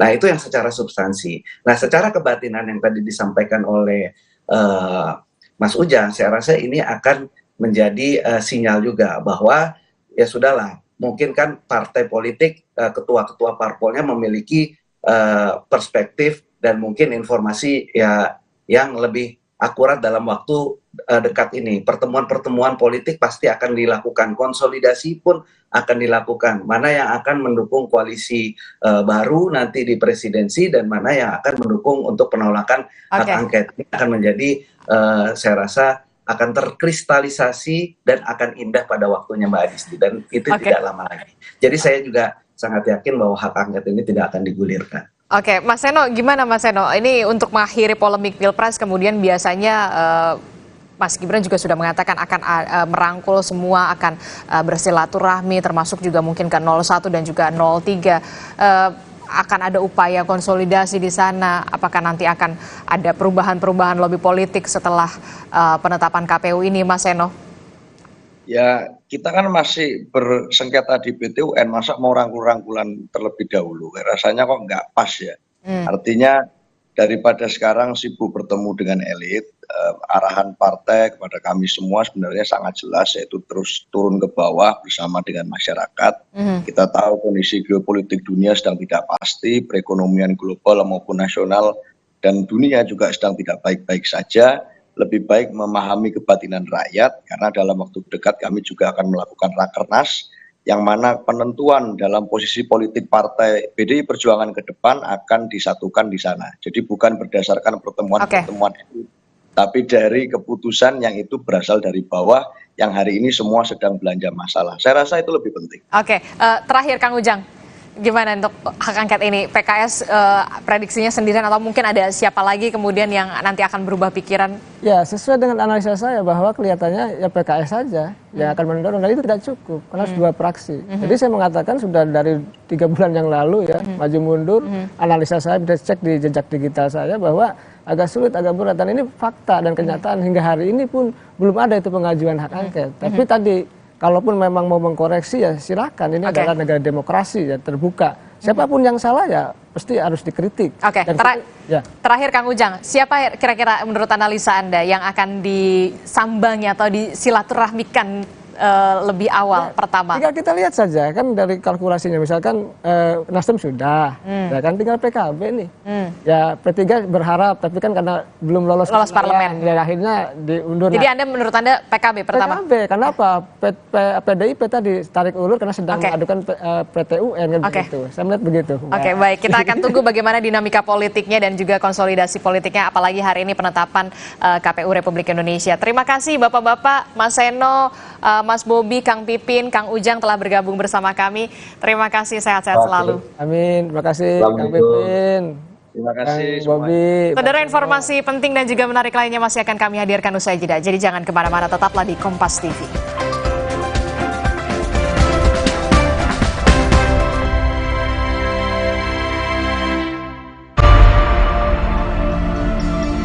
Komisi Pemilihan Umum akan menetapkan secara resmi pemenang Pilpres 2024 sebagai tindak lanjut dari putusan Mahkamah Konstitusi 22 April lalu. Ikuti secara lengkap dan akurat dalam Breaking News, penetapan pemenang Pilpres 2024, Rabu 24 April pukul 9:30 pagi, langsung dari KPU, live di Kompas TV. Dulu, kalau bangun tidur, badan tuh kayak berat banget. Dokter sih nyaranin minum air yang ada mineralnya. Cuma Le Mineral yang nyantumin kandungan mineral di labelnya. Le Mineral mengandung mineral esensial agar tubuh bekerja optimal. Dan aku bawa Le Mineral kemanapun itu. Le Mineral.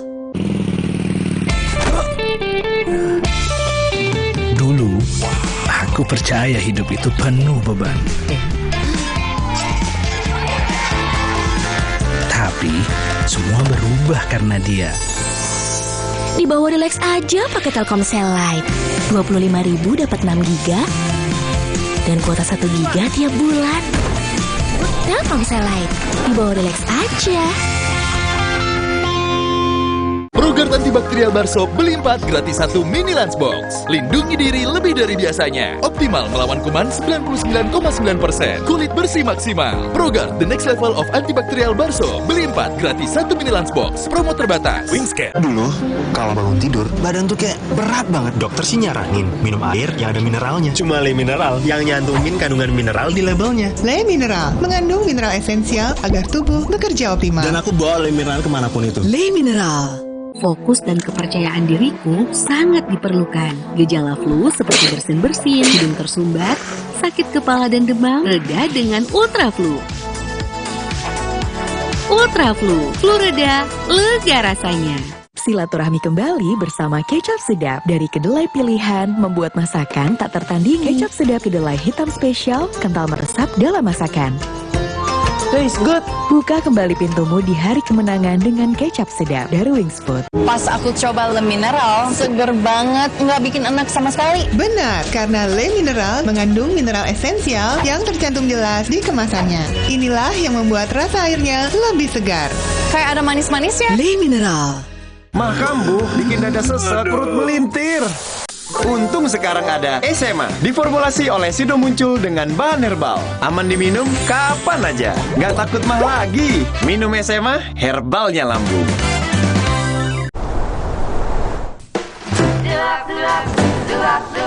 I've got a car. We've gone so far, exploring the unknown with every mind. Shift, shift, shift it up, shift, shift, shift it up. Let's enjoy the ride. The moment fly.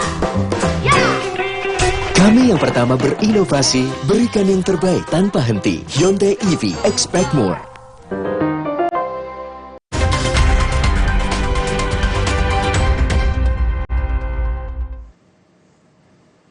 Selamat pagi saudara, Anda menyaksikan Breaking News Kompas TV bersama saya Adisti Larasati. Saudara, Komisi Pemilihan Umum Republik Indonesia akan menetapkan Prabowo Gibran sebagai Presiden dan Wakil Presiden terpilih pagi hari ini. Selain itu, saudara, KPU mengundang peserta Pilpres lainnya, yakni Anies Mohaimin dan juga Ganjar Mahfud. Seperti yang Anda saksikan di layar televisi Anda, saat ini pengamanan masih diberlakukan jelang penetapan pemenang Pilpres 2024 oleh Komisi Pemilihan Umum Republik Indonesia. Lebih lengkapnya kita akan tanyakan langsung kepada jurnalis Kompas TV. Sudah ada Nanda Aprilia yang berada di depan gedung KPU Republik Indonesia di kawasan Menteng, Jakarta. Nanda, apakah sudah ada tanda-tanda kemudian rapat pleno KPU ini dimulai? Karena informasinya memang pada pukul 10 sudah terkonfirmasi siapa saja yang akan hadir. Nanda? Ini di belakang masihnya, Mas. Adisti, kalau kami melihat terkait dengan tanda-tanda, sepertinya sebentar lagi sudah dimulai. Karena mengingat sebenarnya untuk agenda penetapan Capres dan Cawapres terpilih hari ini akan dimulai nanti sekitar pukul 10 pagi. Nah, tadi sudah saya sebutkan bahwa sudah terlihat tanda-tandanya karena baik dari persiapan pengamanan khusus yang sudah semakin diperketat di segala sisi, baik itu di dalam ruang aula kantor KPU RI yang dimana akan dilaksanakannya agenda, kemudian dari halaman sampai dengan di depan kantor KPU RI, pengamanan ini sudah hampir mendekati 100%. Karena kalau kami melihat di sini Adisti, kalau kami gambarkan secara detailnya, khususnya di depan kantor KPU RI hari ini atau pagi hari ini, memang tadi sudah dilaksanakan apel gabungan personil yang dimana kalau menurut penuturan dari Kapolres Jakarta Pusat menyebutkan bahwa ada sebanyak 4.000 personil lebih ini akan mengamankan khususnya di area sekitar KPU, kemudian juga di sekitar Taman Suropati sampai dengan HI. Nah, tadi kami melihat juga sudah ada berbagai pengamanan khususnya tadi di depan, kemudian kalau untuk di depan sendiri untuk rekayasa lalu lintas juga sudah diterapkan, Adisti, di mana sebenarnya sudah dilangsungkan sejak Selasa kemarin malam. Artinya memang kendaraan yang hendak melintas di depan gedung KPU RI atau di Jalan Imam Bonjol ini sudah tidak diperkenankan. Artinya sudah ditutup dari Taman Suropati menuju ke HI, begitupun juga sebaliknya. Tadi kami melihat juga sudah banyak kendaraan taktis yang disiagakan, bahkan juga sudah terparkir di halaman KPU RI. Kemudian tadi kurang lebih setengah jam yang lalu kami melihat juga adanya anjing K9 yang dikerahkan memasuki ruang aula dari KPU RI, tempat pelaksanaan penetapan capres dan cawapres terpilih hari ini akan digelar. Kemudian sudah bisa dipastikan memang untuk di area lantai 2 ini sudah steril, tidak ada pihak-pihak yang tidak berkepentingan untuk berada di atas terlebih dahulu, karena mengingat waktu dimulainya akan berlangsung pada pukul 10 pagi nanti. Nah, tadi juga ditanya oleh Adisti siapa-siapa saja konfirmasi hari ini. Tampaknya dinamika ini tampak terjadi hari ini, Adisti, bahwa yang tentu sudah terkonfirmasi akan hadir adalah dari paslon nomor urut 2. Di sini adalah Prabowo Subianto dan juga Gibran Raka Buming Raka, begitu yang juga disampaikan oleh KPU RI maupun dari pihak Prabowo dan juga Gibran sendiri. Nanti skemanya memang untuk paslon nomor urut 2 ini, capres dan cawapres terpilih Prabowo Subianto dan Gibran Raka Buming Raka akan mengawali langkahnya dengan pertemuan lebih dulu di Kertanegara sekitar pukul 9.30 pagi nanti, baru akan bertolak menuju ke KPU untuk menghadiri penetapan agenda capres dan cawapres terpilih pada pukul 10 nanti. Kemudian siapa saja tadi paslon nomor urut 2, apakah paslon-paslon lain akan hadir hari ini atau tidak? Tampaknya akan ada yang hadir di sini. Kalau tadi saya sampaikan kurang lebih 1 jam yang lalu bahwa tidak ada paslon yang akan hadir, baik dari paslon nomor urut 1 maupun nomor urut 3. Namun tampaknya untuk paslon nomor urut 1, yakni khususnya Anies Baswedan sendiri, ini terkonfirmasi akan hadir untuk memenuhi undangan yang dilayangkan oleh KPU terkait dengan agenda penetapan capres dan cawapres hari ini. Namun tampaknya berbeda di sini, Adisti. Kalau tadi Anies Baswedan akan hadir, namun kalau untuk Gus Muhaimin atau Muhaimin Iskandar ini tidak hadir, sudah terkonfirmasi tidak hadir memenuhi panggilan atau undangan dari KPU hari ini. Nah, itu untuk paslon nomor urut 1. Kemudian bagaimana untuk paslon nomor urut 3? Untuk paslon nomor urut 3 ini tampaknya serempak, baik dari Ganjar Pranowo dan juga Mahfud MD, ini sama-sama menuturkan pihaknya mengaku masih belum mendapatkan undangan dari KPU RI. Nah, ini yang sebenarnya masih coba kita konfirmasi khususnya kepada pihak KPU RI, apakah demikian terjadi, apakah saat ini juga alasan tidak hadirnya karena undangan. Namun kalau melihat dari posisi Ganjar Pranowo sendiri, memang tempatnya memang untuk pagi hari ini atau hari ini tidak berada di Jakarta, posisinya Ganjar Pranowo ada di Yogyakarta. Begitupun untuk Mahfud MD, menurut penuturan dari timnya, kami mengkonfirmasi kurang lebih terbarunya 15 menit yang lalu, memang sampai dengan pagi hari ini belum ada undangan yang masuk dari KPU kepada Mahfud MD. Nah, itu untuk paslon-paslon, posisinya siapa-siapa saja yang hadir sudah saya sampaikan. Selain nanti paslon, juga tentu KPU RI ini mengundang beberapa pihak terkait seperti lembaga negara, kemudian juga nanti akan ada pihak perwakilan dari pemerintah, kemudian KPU RI juga turut mengundang presiden di sini untuk menghadiri agenda penetapan capres dan cawapres terpilih 2024. Nah, yang sudah terkonfirmasi sementara untuk paslon sendiri, Adisti dan juga saudara, nah terkait dengan apa nanti skemanya atau rangkaian acara hari ini, tampaknya untuk durasi ini tidak terlalu ketat. Begitu yang disampaikan atau kita kutip yang disampaikan oleh Komisioner KPU RI August Melas. Artinya memang dimulai pada pukul 10, kemungkinan juga tidak terlalu lama agenda ini akan digelar. Kemudian kalau apa-apa saja yang akan berlangsung seperti halnya nanti, ini akan diawali oleh rapat pleno terbuka. Nah, rapat pleno terbuka ini akan dipimpin langsung oleh Ketua KPU RI Hashim Asyari, kemudian juga nanti rangkaiannya ada penetapan perolehan suara nasional, kemudian penetapan capres dan cawapres terpilih, hingga ada penyerahan berita acara dan salinan keputusan pasangan terpilih, hingga ditutup oleh pidato capres dan cawapres terpilih. Sementara ini masih kita gali siapa yang nanti akan menyampaikan pidatonya, apakah keduanya ataupun salah satunya dari pasangan Prabowo Subianto ataupun Gibran Raka Buming Raka. Kalau melihat dari dinamika yang ada, tampaknya hari ini akan berjalan tentunya sesuai dengan harapan. Kemudian dari KPU sendiri memang tidak melimitkan atau membatasi para penonton atau pengunjung untuk menyaksikan perjalannya agenda penetapan capres dan cawapres hari ini.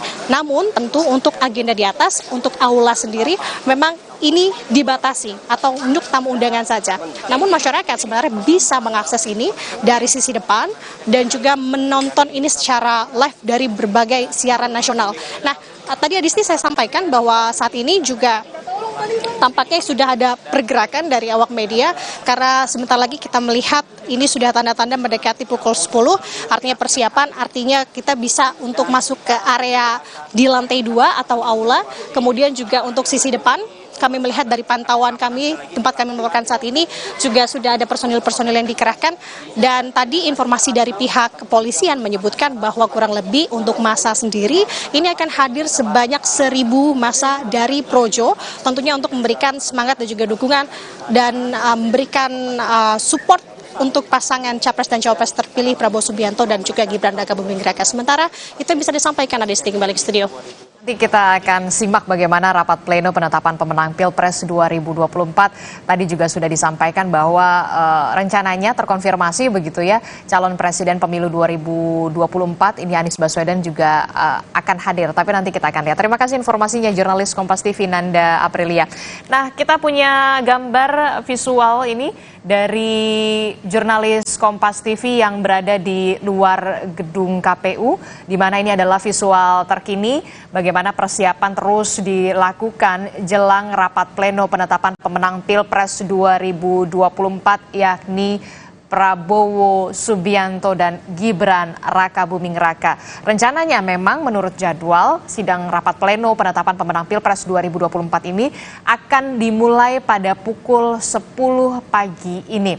Lebih dari 2.000 personil dari kepolisian memang sudah dikerahkan, sementara untuk jalanan di depan gedung KPU, tepatnya Jalan Imam Bonjol, Menteng, Jakarta ini memang sudah ditutup secara total. Jadi bagi Anda yang ingin beraktivitas untuk melewati jalur atau Jalan Imam Bonjol, Menteng, Jakarta Pusat ini, Anda bisa beralih menuju jalur-jalur alternatif dan menghindari depan gedung KPU Republik Indonesia, karena memang tadi menurut informasi yang kami dapatkan dari jurnalis Kompas TV Nanda Aprilia akan ada 1.000 massa dari Projo begitu ya, ada massa dari Projo yang akan juga hadir dalam rapat pleno penetapan pemenang Pilpres 2024 untuk memberikan dukungan atau support kepada Prabowo dan juga Gibran Raka Buming Raka.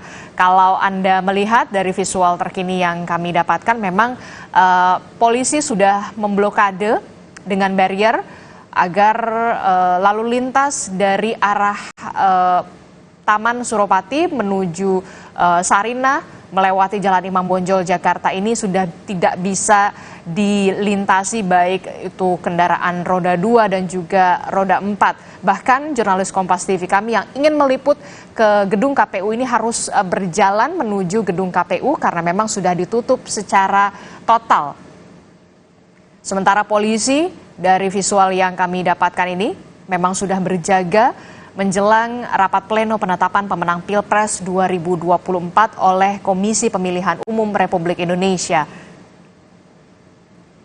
KPU sendiri memang sudah mengundang beberapa pihak, salah satunya adalah Presiden, kemudian sejumlah pihak terkait, termasuk juga peserta Pilpres, baik itu dari kubu 01, Anies Muhaimin, ataupun kubu 03, Ganjar Mahfud. Tapi dari informasi yang kami dapatkan, memang calon Presiden pemilu 2024 Anies Baswedan ini terkonfirmasi akan hadir untuk mengikuti atau menyaksikan bagaimana rapat pleno penetapan pemenang Pilpres 2024. Sementara untuk pasangan Ganjar Mahfud ini belum terkonfirmasi apakah akan hadir atau tidak. Sementara untuk Muhaimin Iskandar sudah terkonfirmasi bahwa tidak akan hadir, tapi tentu saja kita masih akan melihat bagaimana dinamikanya nanti menjelang sidang pleno penetapan pemenang Pilpres 2024 oleh Komisi Pemilihan Umum Republik Indonesia pada pukul 10 pagi nanti. Sambil menunggu informasi terkini soal jalannya sidang pleno penetapan pemenang Pilpres 2024, kita akan berbincang dengan analis politik dari Universitas Al-Azhar. Sudah ada Ujang Komarudin. Selamat pagi Kang Ujang. Selamat pagi Mbak Adisti. Melanjutkan dialog kita ya. Tadi sebelumnya membahas soal hak angket, kemudian breaking news ini kita membahas bagaimana dinamika soal rapat pleno penetapan pemenang Pilpres 2024. Nah, ini yang menarik buat saya adalah ternyata calon presiden pemilu 2024 ini Mas Anies Baswedan terkonfirmasi hadir. Apa yang Anda baca dari sini? Ya tentu ini sesuatu yang positif ya, yang bagus dan bisa menjadi teladan bagi anak-anak muda. Bahwa sejatinya begini, ketika pertarungan tuntas, gitu, ketika penetapan akan dilakukan, maka dan ketika diundang ya harus hadir. Kan siapapun di Republik ini, kita sebagai manusia ketika diundang kan harus, kecuali ada halangan-halangan. Jadi saya melihat apa yang dilakukan oleh Anies kita apresiasi ya, hadir ya dengan segala kebijaksanaannya yang dimiliki ya. Ya kalanya sudah biasa, itu adalah resiko politik, tetapi ketika akan ada penetapan hadir. Nah, misalkan Caimin tidak hadir ya mungkin ada alasan ya kan, ada halangan yang tidak bisa. Lalu misalkan Pak Ganjar dan Pak Mahfud belum terkonfirmasi. Ya tentu punya alasan sendiri dalam konteks itu. Tapi apapun itu, saya ingin mengatakan bahwa sejatinya inilah sebenarnya momentum ya untuk kalau hadir semua itu ya untuk baik-baikan, untuk katakanlah rekonsiliasi, untuk bersatu. Nah karena begini, bangsa ini tidak bisa hanya dibangun oleh Prabowo Gibran. Harus semuanya. Harus semuanya. Karena kita punya pengalaman ya dalam konteks kita bernegara, kalau hanya dikuasai oleh satu kubu, satu kelompok ya kita tidak akan pernah maju. Nah dalam konteks personalisasi Anies tadi hadir gitu, akan hadir, saya melihat gini, Anies ini kan ingin punya masa depan politik yang panjang juga. Nah, ketika kalah gitu, ketika tidak punya partai, ketika nanti juga pilkada belum tentu maju, maka ya dalam konteks dia sebagai simbolik ya personal yang mengusung perubahan, ya tentu harus memiliki, mohon maaf ya, citra branding yang baik dalam konteks masa depan ke depan. Nah, disitulah sebenarnya titik di mana ketika Anies hadir ya ingin kalau saya melihatnya ya ingin membangun sebuah personalisasi yang positif ke depan, dan itu sesuatu yang bagus saja menurut saya. Nah, untuk soal Pak Ganjar dan juga Pak Mahfud ini kemudian katanya juga belum diundang atau semacamnya begitu ya, belum terkonfirmasi untuk hadir.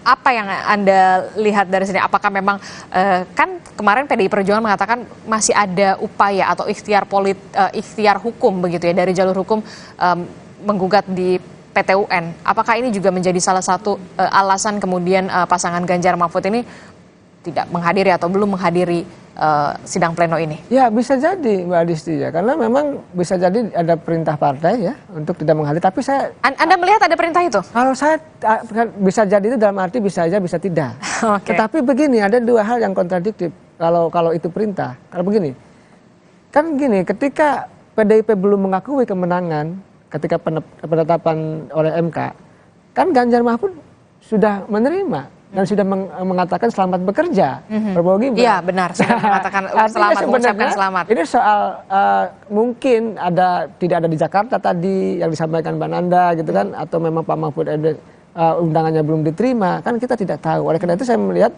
masih berpikir positif saja, masih husnudon saja. Ya seandainya undangan itu diterima ya, dan Pak Mahfud MD ada di Jakarta ya untuk hadir, untuk menunjukkan kepada kita semua anak-anak bangsa bahwa tadi sekencang apapun perbedaannya, ketika sudah diputuskan MK dan akan ditetapkan, ya masih bisa untuk saling bersilaturahmi, masih bisa ngopi-ngopi lah Mbak Adisti. Karena begini, tadi dalam konteks kita hadir atau tidaknya seseorang dalam sidang penetapan ini memang bukan menjadi kewajiban, bukan sesuatu yang wajib harus hadir. Tetapi menurut hemat saya ini menjadi sebuah sesuatu yang bagus juga ketika hadir, karena masyarakat itu menilai, oh ini loh kenapa kok kalah nggak hadir gitu. Itu menjadi penting. Nah ini sebenarnya menjawab pertanyaan publik ketika memang kalah pun ya bukan hanya mengatakan harus berjiwa besar, harus legowo ketika ditetapkan oleh MK kemarin, tetapi menjadi sesuatu kehadiran itu menjadi penting. Wujud atau jasad di KPU itu menjadi penting. Tetapi tadi kita juga tidak bisa menyalahkan Pak Ganjar, Pak Mahfud atau Caimin karena pasti punya alasan masing-masing untuk tidak bisa hadir begitu. Termasuk mungkin kalau Anda melihat harus seirama begitu ketika ucapan dan perkataan begitu ya, ketika memang sudah menghormati, memberikan selamat, alangkah baiknya juga menghormati jika memang diundang begitu ya. Ya, karena begini, kita ini butuh keteladanan, Mbak Adisti. Saya membaca buku-buku ya sejarah Indonesia. Kita punya Bung Karno, Bung Hatta, Hamka, Sahril, banyaklah tokoh-tokoh lainnya, saya tidak sebutkan satu persatu.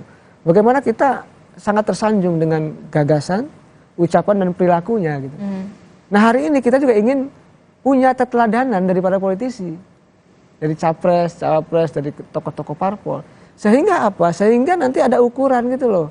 Ada ukuran, ada norma gitu, ada parameter bahwa dalam konteks kita berpolitik harus seperti ini gitu. Ini kan kita tidak, ini kita bebas-bebas saja. Mau mohon maaf ya terkait dengan etika pun jadi terabas, dengan moralitas pun jadi terabas. Sehingga kita tidak ada ukuran parameter untuk kita bisa menjalankan mohon maaf ya proses berdemokrasi ini. Sehingga demokrasinya suka-suka. Nah, dalam konteks misalkan tadi apa yang dikatakan, apa yang menjadi ucapan, apa yang menjadi tindakannya harus selaras. Itu apa yang dikatakan Bung Karno. Nah, saya melihat begini Mbak, saya sering mengatakan ketika mengisi seminar ya, ketika ke kampus-kampus gitu, kita menumbuhkan jiwa kenegarawanan. Mungkin orang terlalu rumit mempersepsikan seorang negarawan, tapi bagi saya hanya 2 indikatornya kalau ingin menjadi negarawan. Pertama, kalau mereka atau kita semua mendahulukan kepentingan umum, artinya mendahulukan kepentingan publik, mendahulukan orang lain, maka sebenarnya kita punya sosok jiwa-jiwa kenegarawanan itu. Tapi yang kedua ini yang menarik, yang saya ingin katakan.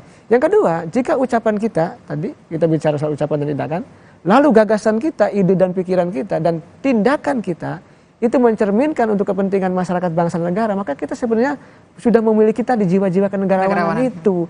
Nah, ini yang harus ditumbuhkan oleh para elit. Memberikan teladan bagi masyarakat, memberikan juga contoh bagi masyarakat demokrasi yang baik, demokrasi yang sehat itu seperti apa? Kita ini minus keteladanan dari elit sekarang. Nah, misalkan perdebatan di parlemen juga, mohon maaf, konsepsinya tidak ada konsepsi yang idealis, yang ideologis.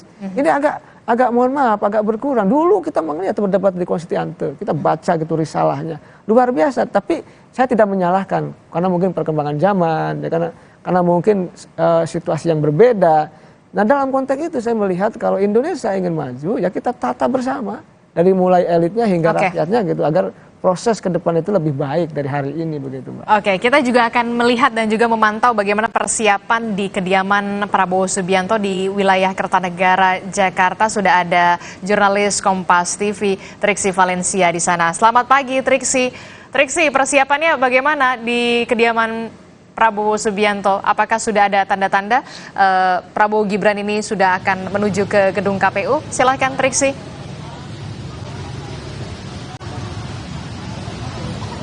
Ya, Disti dan juga saudara, kalau saat ini di Kertanegara pantauannya memang masih dalam persiapan awal. Karena kalau kita melihat maksud kami di kediaman Prabowo Subianto Kertanegara 4 memang masih belum terlihat ada tanda-tanda kedatangan Gibran, karena rencananya pukul 9 waktu Indonesia bagian Barat nanti Gibran baru akan mengarah ke Kertanegara ini.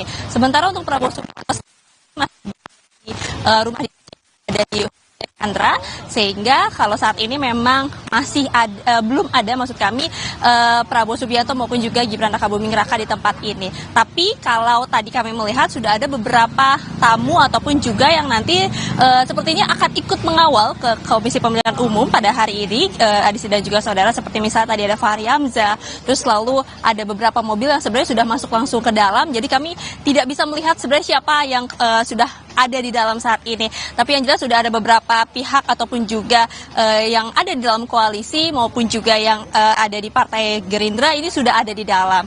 Nah, sementara kalau kita melihat secara kasat mata ataupun juga pandangan sekeliling, kita melihat memang sudah ada beberapa pengamanan ataupun juga dari protokoler Prabowo Subianto maupun juga pihak-pihak yang biasanya ini akan ikut ataupun juga mengawal Prabowo ketika melakukan aktivitas begitu ya, dari rumahnya maupun juga ke Kementerian Pertahanan ataupun juga ke tempat lainnya. Memang kalau saat ini bisa dikatakan masih persiapan awal, Adisti dan juga saudara, karena nanti rencananya pukul 9 pagi Gibran Rakabuming Raka baru bertandang ke tempat ini, lalu nanti sekitar pukul 9.30 waktu Indonesia bagian Barat akan bersama-sama berjalan dari Kertanegara menuju ke gedung KPU yang ada di Jakarta Pusat. Jadi kita akan lihat dan juga kita nantikan bersama, Adisti dan juga saudara, kedatangan Gibran dan juga keberangkatan keduanya untuk mengikuti prosesi penetapan Presiden dan Wakil Presiden gedung KPU pukul 10 waktu Indonesia bagian Barat nanti.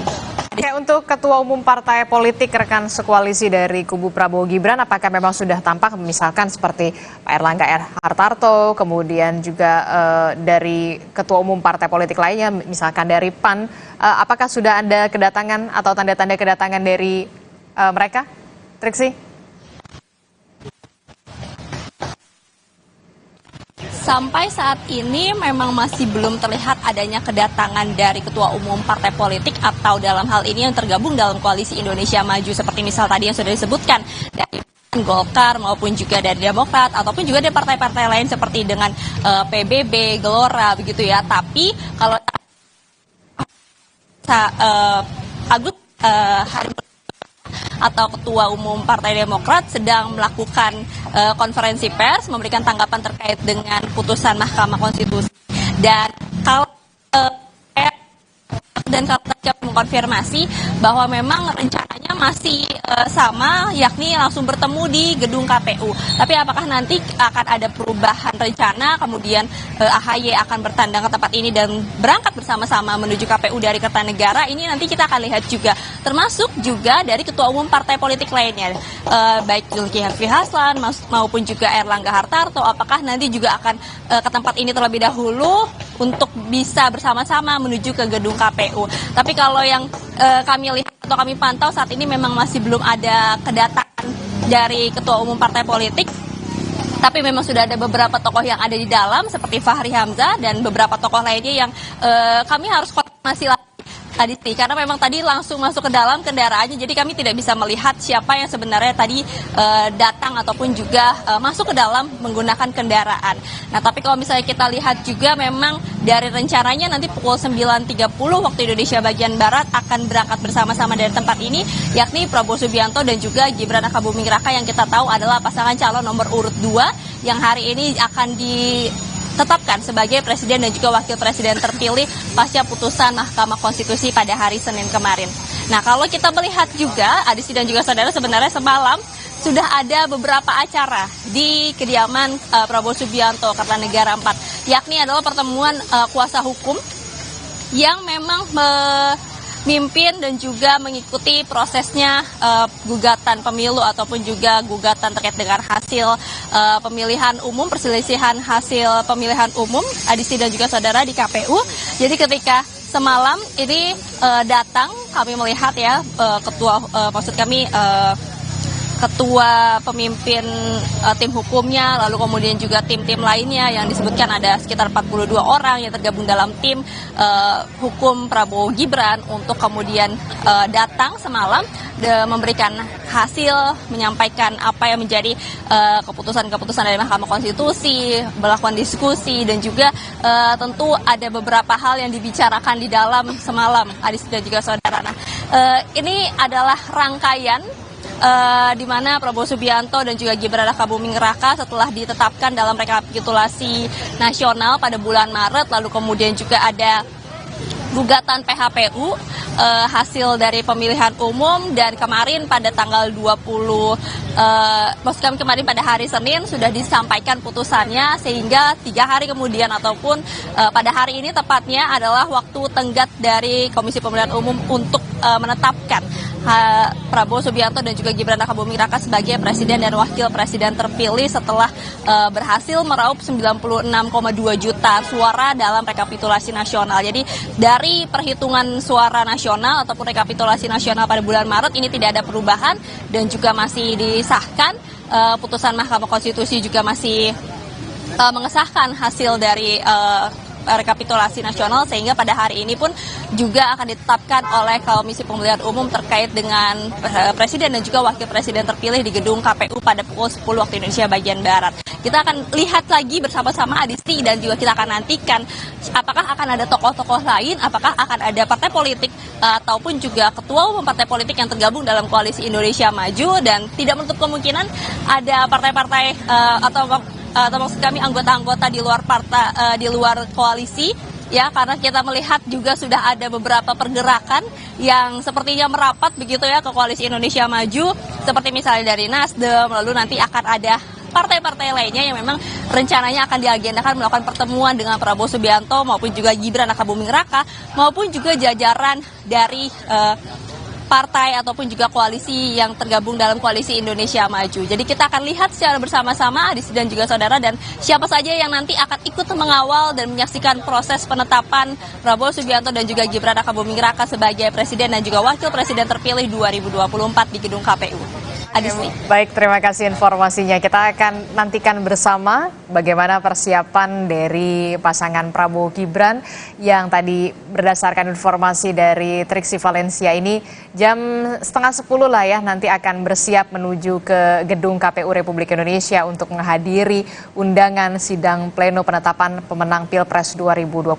Terima kasih jurnalis Kompas TV Triksi Valencia melaporkan langsung dari kediaman Prabowo di Kertanegara, Jakarta. Masih melanjutkan perbincangan saya bersama dengan analis politik dari Universitas Al-Azhar Jakarta. Sudah ada Kang Ujang. Kang Ujang, ya. Ini tadi Triksi mengatakan kita belum tahu nih jam 9:30 apakah mungkin nanti akan ada elit ataupun orang-orang dari luar koalisi Prabowo Gibran mungkin saja juga ikut mengawal, kita nggak tahu begitu ya. Apalagi ada isu-isu begitu ya. Bukan isu sebenarnya ya, Mas Gibran juga memang sudah mengatakan akan merangkul bersilaturahmi setelah ada penetapan dari KPU ini. Anda melihatnya bagaimana petanya selanjutnya politik? Ya, mungkin ya, saya mengatakan dari 20 Maret yang lalu ketika pengumuman ya oleh KPU itu sebelum penetapan ini ya, saya sudah mengatakan bahwa partai politik itu sudah bergerak jalan masing-masing. Apalagi pasca keputusan MK. Itu berdasarkan kalau katanya Mas Anies kan ini di persimpangan jalan. Nah, ini udah simpang jalan nih. Mau kemana nih jalannya? Apalagi ini pasca keputusan MK. Jadi sudah punya kepentingan masing-masing. Mencari jalannya sendiri-sendiri. Apalagi Caimin mengatakan, Pak Saiful Huda mengatakan sudah bubar koalisi perubahan. Nah, ini sangat clear, sangat jelas. Artinya sangat memungkinkan kalau nanti misalkan 9:30 jam 10 ada partai yang kalah, misalkan ada partai yang di luar koalisi Indonesia Maju bisa juga hadir, memungkinkan karena semuanya sudah selesai, sudah final dalam konteks sengketa di Mahkamah Konstitusi. Dan dalam politik Indonesia kan kita mohon maaf ya kalau saya boleh mengkritisi, basisnya kan bukan basis ideologis, basisnya kepentingan saja, pragmatisme saja. Ada yang di sana, ada yang di sini, kalau ketemu ya bersatu. Kalau tidak ketemu ya menjadi lawan kan itu. Oleh karena itu, karena basisnya seperti itu, maka sangat cair. Nah, karena cair itu pula memungkinkan ya untuk bisa hadir. Tapi kita lihat saja nanti apakah hadir atau tidak. Tentu ini sesuatu yang menarik ya untuk kita bisa bedah, kita analisa. Tentu punya alasan sendiri ketika partai yang kalah itu untuk bisa hadir. Mungkin agar tidak ketinggalan kereta. Mungkin juga sejak dini udah deal-deal gitu kan. Misalkan biar masuk satu gerbong gitu ya. Satu gerbong. Misalkan ya sudah kalau mau gabung silakanlah hadir gitu kan. Itu kan menjadi sebuah tawaran juga menurut hemat saya. Oleh karena itu saya melihat dalam konteks politik kita hari ini ya politiknya tadi mestinya kan begini, yang kalah mestinya straight saja untuk menjadi oposisi, tapi kan tidak. Tapi kan sangat cair, sangat dinamis, sangat berubah dinamikanya. Kan saya mengenali politisi Indonesia kan tidak baru sekarang, Mbak. Lama menganalisa ya, jauh saya menganalisa sikap kita ini tidak pernah berubah dalam konteks berpolitik. Tadi basisnya bukan, yang mengatakan basis ideologis, mohon maaf, bohong. Basisnya kepentingan pragmatis saja, kepentingan saja. Begitu, jadi ya sangat dinamis. Siapa yang punya daya tawar paling tinggi dan juga siapa yang punya daya tawar ya paling rendah begitu ya, cukup rendah begitu. Jangan dijawab dulu, Kang Ujang. Tetaplah bersama kami di Breaking News Kompas TV. Jangan kemana-mana.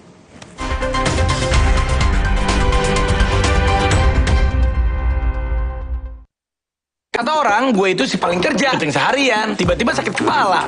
Oskadon, oke buat sakit kepala. Bekerja aktif di pusatnya, dapat diminum sebelum makan, tanpa ngantuk. Oskadon, solusi oke, sakit kepala. Pancenoye. Aqua percaya akan kebijaksanaan dan keajaiban alam. Aqua berasal dari gunung-gunung terpilih, bukan tempat yang mudah tercemar. Aqua disaring oleh lapisan bebatuan pelindung tanpa proses rekayasa. Aqua mengandung mineral alami tanpa tambahan zat berbahaya. Sehingga Aqua terasa dingin tanpa didinginkan. Jelaskan kalau tak semua air itu Aqua. Aqua 100% murni. Dulu, aku percaya hidup itu penuh beban. Tapi semua berubah karena dia. Di bawah relax aja pakai Telkomsel Lite. 25.000 dapat 6 GB dan kuota 1 GB tiap bulan. Telkomsel Lite, di bawah relax aja. 14? 15?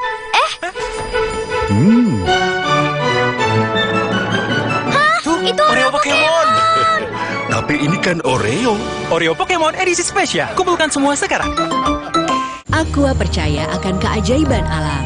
Maka kami tidak menggunakan galon sekali pakai. Galon kami disanitasi dengan seksama sebelum diisi ulang. Aqua 100% murni. Hidup jadi nggak penuh beban lagi karena dia. pakai Telkomsel Lite. 25.000 dapat 6 GB dan kuota 1 GB tiap bulan. Telkomsel Lite, di bawah relax aja. Kata orang, gue itu si paling kerja, penting seharian, tiba-tiba sakit kepala. Oskadon, oke buat sakit kepala. Bekerja aktif di pusatnya, dapat diminum sebelum makan, tanpa ngantuk. Oskadon, solusi oke, sakit kepala. Pancenoye.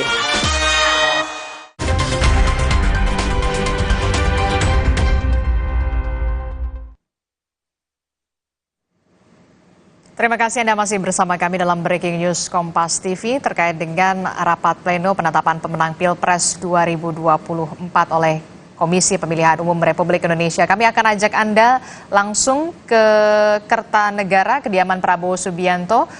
Sudah ada Fadlizon dari Partai Gerindra yang masuk ke kediaman Prabowo Subianto untuk nantinya mungkin bersama-sama akan mengawal bagaimana keberangkatan dari pasangan Prabowo Gibran menuju ke gedung KPU untuk menyaksikan atau menghadiri undangan sidang pleno penetapan pemenang Pilpres 2024. Tampaknya sejumlah tokoh baik itu dari utamanya dari koalisi Prabowo Gibran sudah mulai merapat masuk ke kediaman Prabowo Subianto. Sebelumnya ada nama Fahri Hamzah yang juga sudah hadir di kediaman Prabowo Subianto, dan baru saja tadi kita lihat ada Fadlizon dari Partai Gerindra. Kita akan nantikan bersama nanti apakah akan ada ketua umum partai politik lainnya dari koalisi Prabowo Gibran yang juga akan sama-sama berangkat dari kediaman Prabowo Subianto menuju ke gedung KPU Republik Indonesia. Tapi memang rencananya jam 9:30 pagi nanti, sekitar 30 menit lagi, pasangan Prabowo Gibran baru akan bersama-sama menuju ke gedung KPU Republik Indonesia untuk melihat ataupun menyaksikan penetapan pemenang Pilpres 2024 oleh Komisi Pemilihan Umum Republik Indonesia. Nah, yang Anda saksikan ini adalah visual terkini ataupun visual terbaru dari depan gedung Komisi Pemilihan Umum Republik Indonesia di kawasan Menteng, tepatnya di Jalan Imam Bonjol, Jakarta, di mana jelang detik-detik penetapan pemenang Pilpres 2024, polisi semakin memperketat pengawasannya. Di depan gedung KPU sudah ada barikade yang sudah dipasang oleh kepolisian. Tentu saja Anda yang ingin beraktivitas menuju atau melintasi gedung KPU harus mencari jalur alternatif lainnya, karena memang di depan gedung KPU Republik Indonesia ini memang sudah ditutup total menjelang penetapan pemenang Pilpres 2024. Seperti yang kita ketahui bersama saudara, sesuai dengan aturan, KPU Republik Indonesia ini punya waktu maksimal ini 3 hari setelah adanya putusan Mahkamah Konstitusi terkait dengan sengketa Pilpres. Itu artinya hari ini merupakan sudah waktu atau batas akhir dari KPU Republik Indonesia untuk segera melakukan penetapan pemenang Pilpres 2024, yakni pasangan Prabowo Subianto dan juga Gibran Rakabuming Raka sebagai pemenang Pilpres 2024 setelah adanya putusan Mahkamah Konstitusi atau putusan MK terkait dengan sengketa Pilpres 2024 yang kita ketahui beberapa hari yang lalu memang sudah ditolak seluruhnya. Saya masih bersama dengan analis politik dari Universitas Al-Azhar, ada Kang Ujang Komarudin. Kang Ujang, ini kan kalau tadi kita lihat sudah ada Fahri Hamzah, kemudian ada Fadlizon juga begitu ya. Ada juga mungkin kemungkinan begitu ya, bisa saja ada partai dari luar koalisi yang nanti ikut mengawal begitu. Nah, tadi pertanyaan saya, siapa partai yang kemudian punya peluang atau bergen politik yang cukup tinggi kalau kita melihat dari hasil pemilu kemarin, suara pemilu kemarin? Kalau kita bicara soal bergaining, pertama Nasdem ya. Kenapa? Nasdem, kenapa Nasdem? Jadi suaranya tinggi, lalu punya jaringan media yang kuat. Jangan lupa, ya ini kan ya, dalam konteks politik sangat diperlukan oleh presiden yang baru gitu. Jadi inilah yang menjadi bergaining paling kuat, paling tinggi. Makanya ketika tanggal 20 Maret mengucapkan selamat gitu, langsung ditemui oleh Pak Prabowo. Ya. Itu memang sudah ada tanda-tanda kan, padahal juga Pak Prabowo mengatakan ini sudah lama ini diajak bergabung begitu, iya, sahabat lama. Saya melihat karena Nasdem itu dianggap kuat, maka ya yang dulu lebih diperhatikan. Yang kedua saya lihat PKB. Nah kalau Nasdem basisnya dia nasionalis dan katakanlah media ya, kalau PKB ini basis Islamis, kalangan kekuatan Islam. Jadi menurut saya kombinasi yang bagus juga kalau Nasdem masuk, PKB juga masuk. Jadi saya melihat bahwa yang akan, kalau hari ini misalkan tadi kalau kaitkan misalkan apakah ada yang hadir gitu ya, ya mungkin ada juga mungkin tidak. Kalaupun ada yang hadir, Pak Ahmad Ali kemarin dari Nasdem gitu, Pak Ketum Nasdem ya, datang ke rumah Pak Prabowo gitu. Itu juga saya tidak tahu, walaupun Pak Ahmad Ali mengatakan ini bukan perintah partai, bahwa ini adalah urusan pribadi gitu. Tapi saya melihat kan ada indikasi-indikasi itu. Yang kedua, ada pesan-pesan yang ingin disampaikan sebenarnya kepada publik setelah adanya putusan MK ini, apalagi sekarang panggung depan lah ya, udah nggak di belakang lagi. Begitu, apalagi MK sudah selesai gitu. Nah, kedua, ada juga isu-isu kabar burung yang kita harus cek kebenarannya. Katanya hari ini juga Pak Prabowo akan bertemu dengan Caimin. Apakah ini juga pertemuannya entah di mana ataukah di KPU, saya tidak tahu. Semua kemungkinan bisa terjadi ya dalam konteks itu. Karena kan kalau PDIP ada masalah karena ada PT UN. Kalau PKB tidak ada masalah karena tidak ada gugatan lain. Karena sudah mengucapkan selamat juga walaupun ada catatan kritis dari Caimin. Gitu ya. Saya melihat yang mungkin sekarang agak ada pergeseran dalam konteks untuk bisa bergabung ya Nasdem dengan PKB. Tadi PKS masih tetap ya akan mendorong hak angket karena memang itu yang bisa dilakukan oleh PKS karena PKS itu saya melihat ya basis konstituennya itu menginginkan menjadi oposisi. Makanya itu yang harus dijaga. Justru kalau PKS itu masuk pemerintah ya rugi, bisa ditinggalkan oleh pendukung-pendukungnya. Ya memang itu yang harus dilakukan. Maka apa yang dilakukan PKS sudah benar.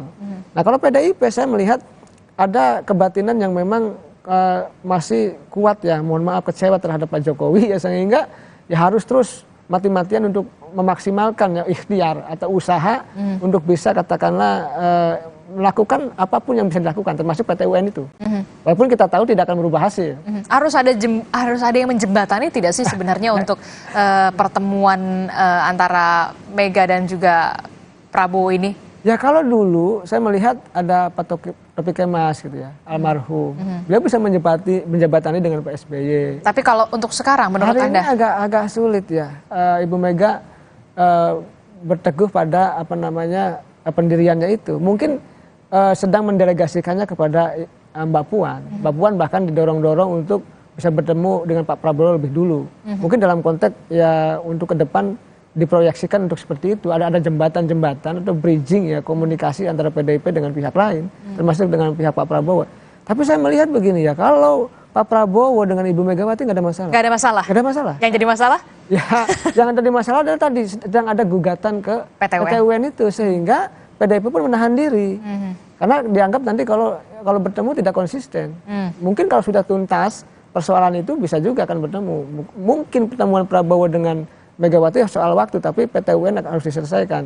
Tetapi kalau pertemuan dengan Mbak Puan, Prabowo saya yakin akan cepat gitu. Tidak ada beban psikologis juga.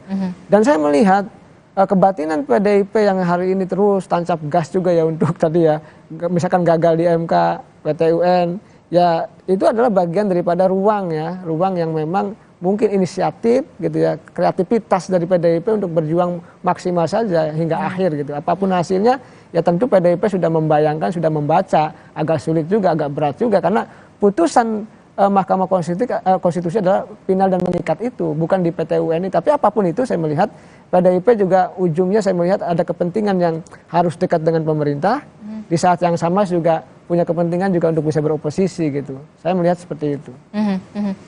Ada nggak sih kalau Kang Ujang melihat begitu ya kan peluangnya adalah Nasdem, kemudian juga PKB begitu ya. Karena kita tahu suara di pemilu 2024 dua partai ini bisa dikatakan melonjak secara drastis begitu ya. Mungkin nggak sih maksudnya ada syarat-syarat yang mungkin masih terlalu pagi ya membahas soal kursi menteri, tapi kubunya Prabowo Gibran saja sudah mengatakan sudah mengintensifkan pembahasan soal itu. Anda melihat ada tawar-menawar di sini? Pasti, kalau saya melihat pasti ya. Kalau partai-partai politik kan tidak mengakui gitu ya. Kan begini Mbak, konstruksi koalisi itu begini. Kenapa Kim itu sudah jelas kursinya itu. Ketika tanda tangan fakta dukungan itu ya, Prabowo Gibran itu sudah pasti menteri mana, portofolio mana yang akan didapatkan Golkar, Gerindra, lalu Demokrat dan PAN. Porsinya sudah jelas. Iya, sudah jelas. Syarat dan ketentuan berlaku. Iya, itu pasti. Tapi memang mereka tidak akan mengatakan di depan publik karena nanti disebut politik dagang sapi kan. Padahal itu bagian dari power sharing biasa saja. Nah, apakah sekarang gitu PKB Nasdem gitu soal kursi juga? Saya melihat iya. Soal kuantitinya, jumlahnya. Ini yang masih ditarik ulur nampaknya ya. Kan harus proporsional. Agar juga misalkan Kim juga tidak marah kalau terlalu banyak. Iya, apalagi pasti nanti kalau misalkan ada member baru kan koalisinya makin gemuk. Ya kan jatah kursinya juga pasti akan, Anda melihat akan ada potensi gesekan nggak sih? Loh kok ini member baru loh begitu loh. Kalau saya melihat begini, asal tidak merubah ya, asal tidak mengurangi jatah dari Kim itu tidak. Mungkin nanti yang dirubah jatah dari profesional gitu ya, atau dari ahli ataupun jatah dari Gerindranya sendiri. Tapi kalau diutak-atik yang jatah dari ininya mungkin akan ada gesekan seperti itu, Mbak Disti. Oke, kita juga masih akan melihat bagaimana pantauan terkininya dari depan gedung Komisi Pemilihan Umum Republik Indonesia di kawasan Menteng, Jakarta. Ini jelang penetapan pemenang Pilpres 2024 yakni pasangan Prabowo Gibran.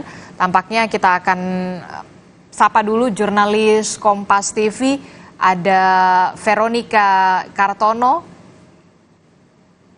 Veronica, bisa Anda gambarkan bagaimana kondisi terkini di depan gedung KPU Republik Indonesia jelang penetapan pemenang Pilpres 2024? Saya melihat memang sudah ditutup secara total. Baik, kita akan lihat dulu bagaimana visual terkini dari kediaman Prabowo Subianto di Kertanegara, Jakarta. Tampak baru saja sepertinya mobil dari Prabowo Subianto ini baru saja tiba di kediamannya di Kertanegara, Jakarta.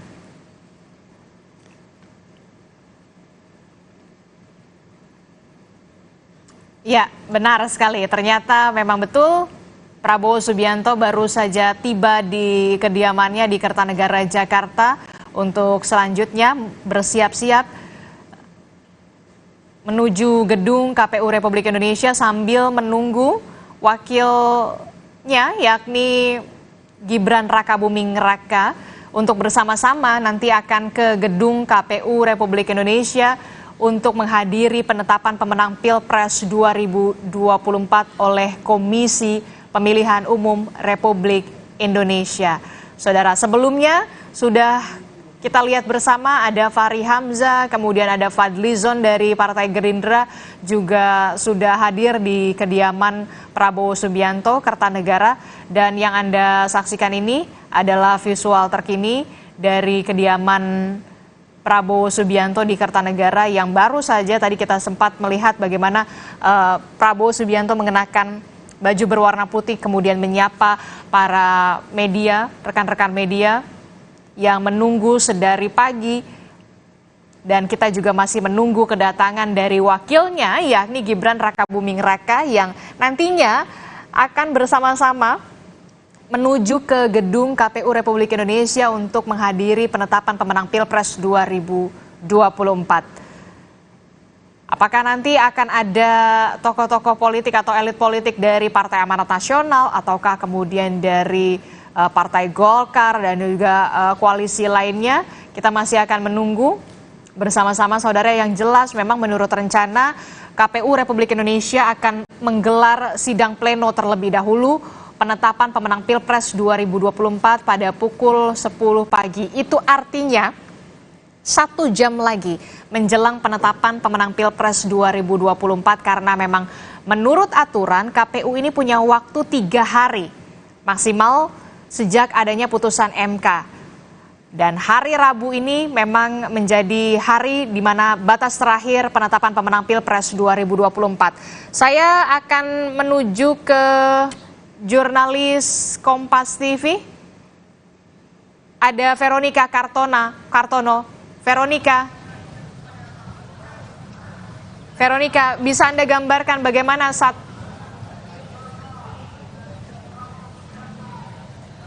Oke, baik. Kita akan menuju jurnalis Kompas TV ke Triksi Valencia di kediaman Prabowo Subianto di Kertanegara. Triksi.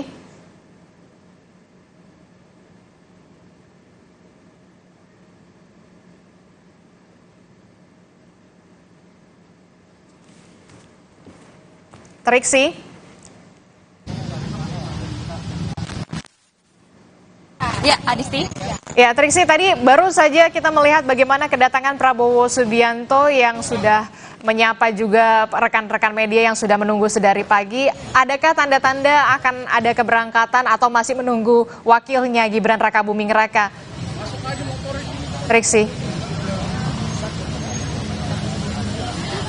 Masih menunggu Adisti dan juga saudara karena memang rencananya adalah akan berangkat bersama-sama dari Kertanegara 4 atau kediaman Prabowo Subianto. Betul sekali kalau tadi Prabowo baru saja tiba dari kediamannya di Rumah Dinas Widya Chandra ke Kertanegara 4. Lalu tadi sempat menyapa sedikit ya dengan melambaikan tangan tanpa sebenarnya memberikan keterangan atau apapun, mengenakan baju putih. Dan kita akan lihat juga nanti apakah Gibran Rakabuming Raka juga mengenakan pakaian atau kemeja putih atau nanti akan berganti pakaian sesuai dengan warna andalannya yakni warna biru muda yang juga menjadi simbol dari pasangan calon nomor urut 2. Nah, kita masih menunggu saat ini Adisti dan juga saudara kedatangan dari Gibran Rakabuming Raka yakni wakil dari Prabowo Subianto dalam Pilpres 2024. Tapi yang bisa kami update adalah tadi sudah ada kedatangan dari Fadlizon yakni dari Partai Gerindra, dan kalau di dalam juga sudah ada Emil Dardak, lalu kemudian juga ada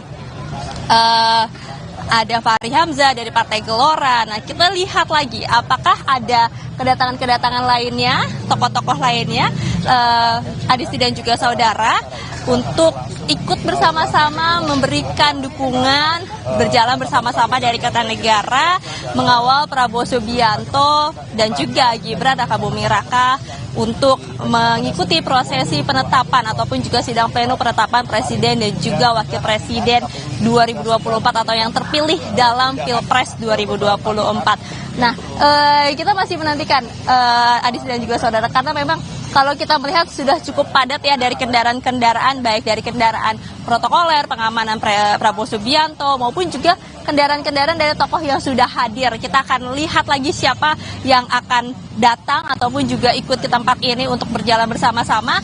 Tapi yang jelas kalau untuk Partai Demokrat yakni Ketua Umum Partai Demokrat Agus Harimurti Yudhoyono nampaknya akan langsung menuju KPU karena kami semalam sudah sempat mengkonfirmasi apakah nanti akan bertandang ke Kertanegara untuk berjalan bersama-sama. Termasuk juga nanti dari PAN maupun juga dari Golkar kita akan nantikan apakah akan ada tokoh atau setidaknya perwakilan dari masing-masing partai untuk datang ke tempat ini dan mengawal ikut bersama-sama berjalan menuju ke Komisi Pemilihan Umum untuk bisa mengikuti agenda pukul 10 pagi waktu Indonesia bagian Barat. Jadi masih kita lihat Adisti, terutama tentu kedatangan dari Gibran Rakabuming Raka yang juga nanti akan menemani Prabowo Subianto sebagai wakil presiden terpilih 2024 dalam penetapan presiden dan juga wakil presiden terpilih 2024. Kita akan lihat seperti apa, siapa saja, dan kedatangan dari Gibran Rakabuming Raka yang sebenarnya informasinya tidak lama lagi sudah akan datang karena memang sedang dalam perjalanan menuju ke sini.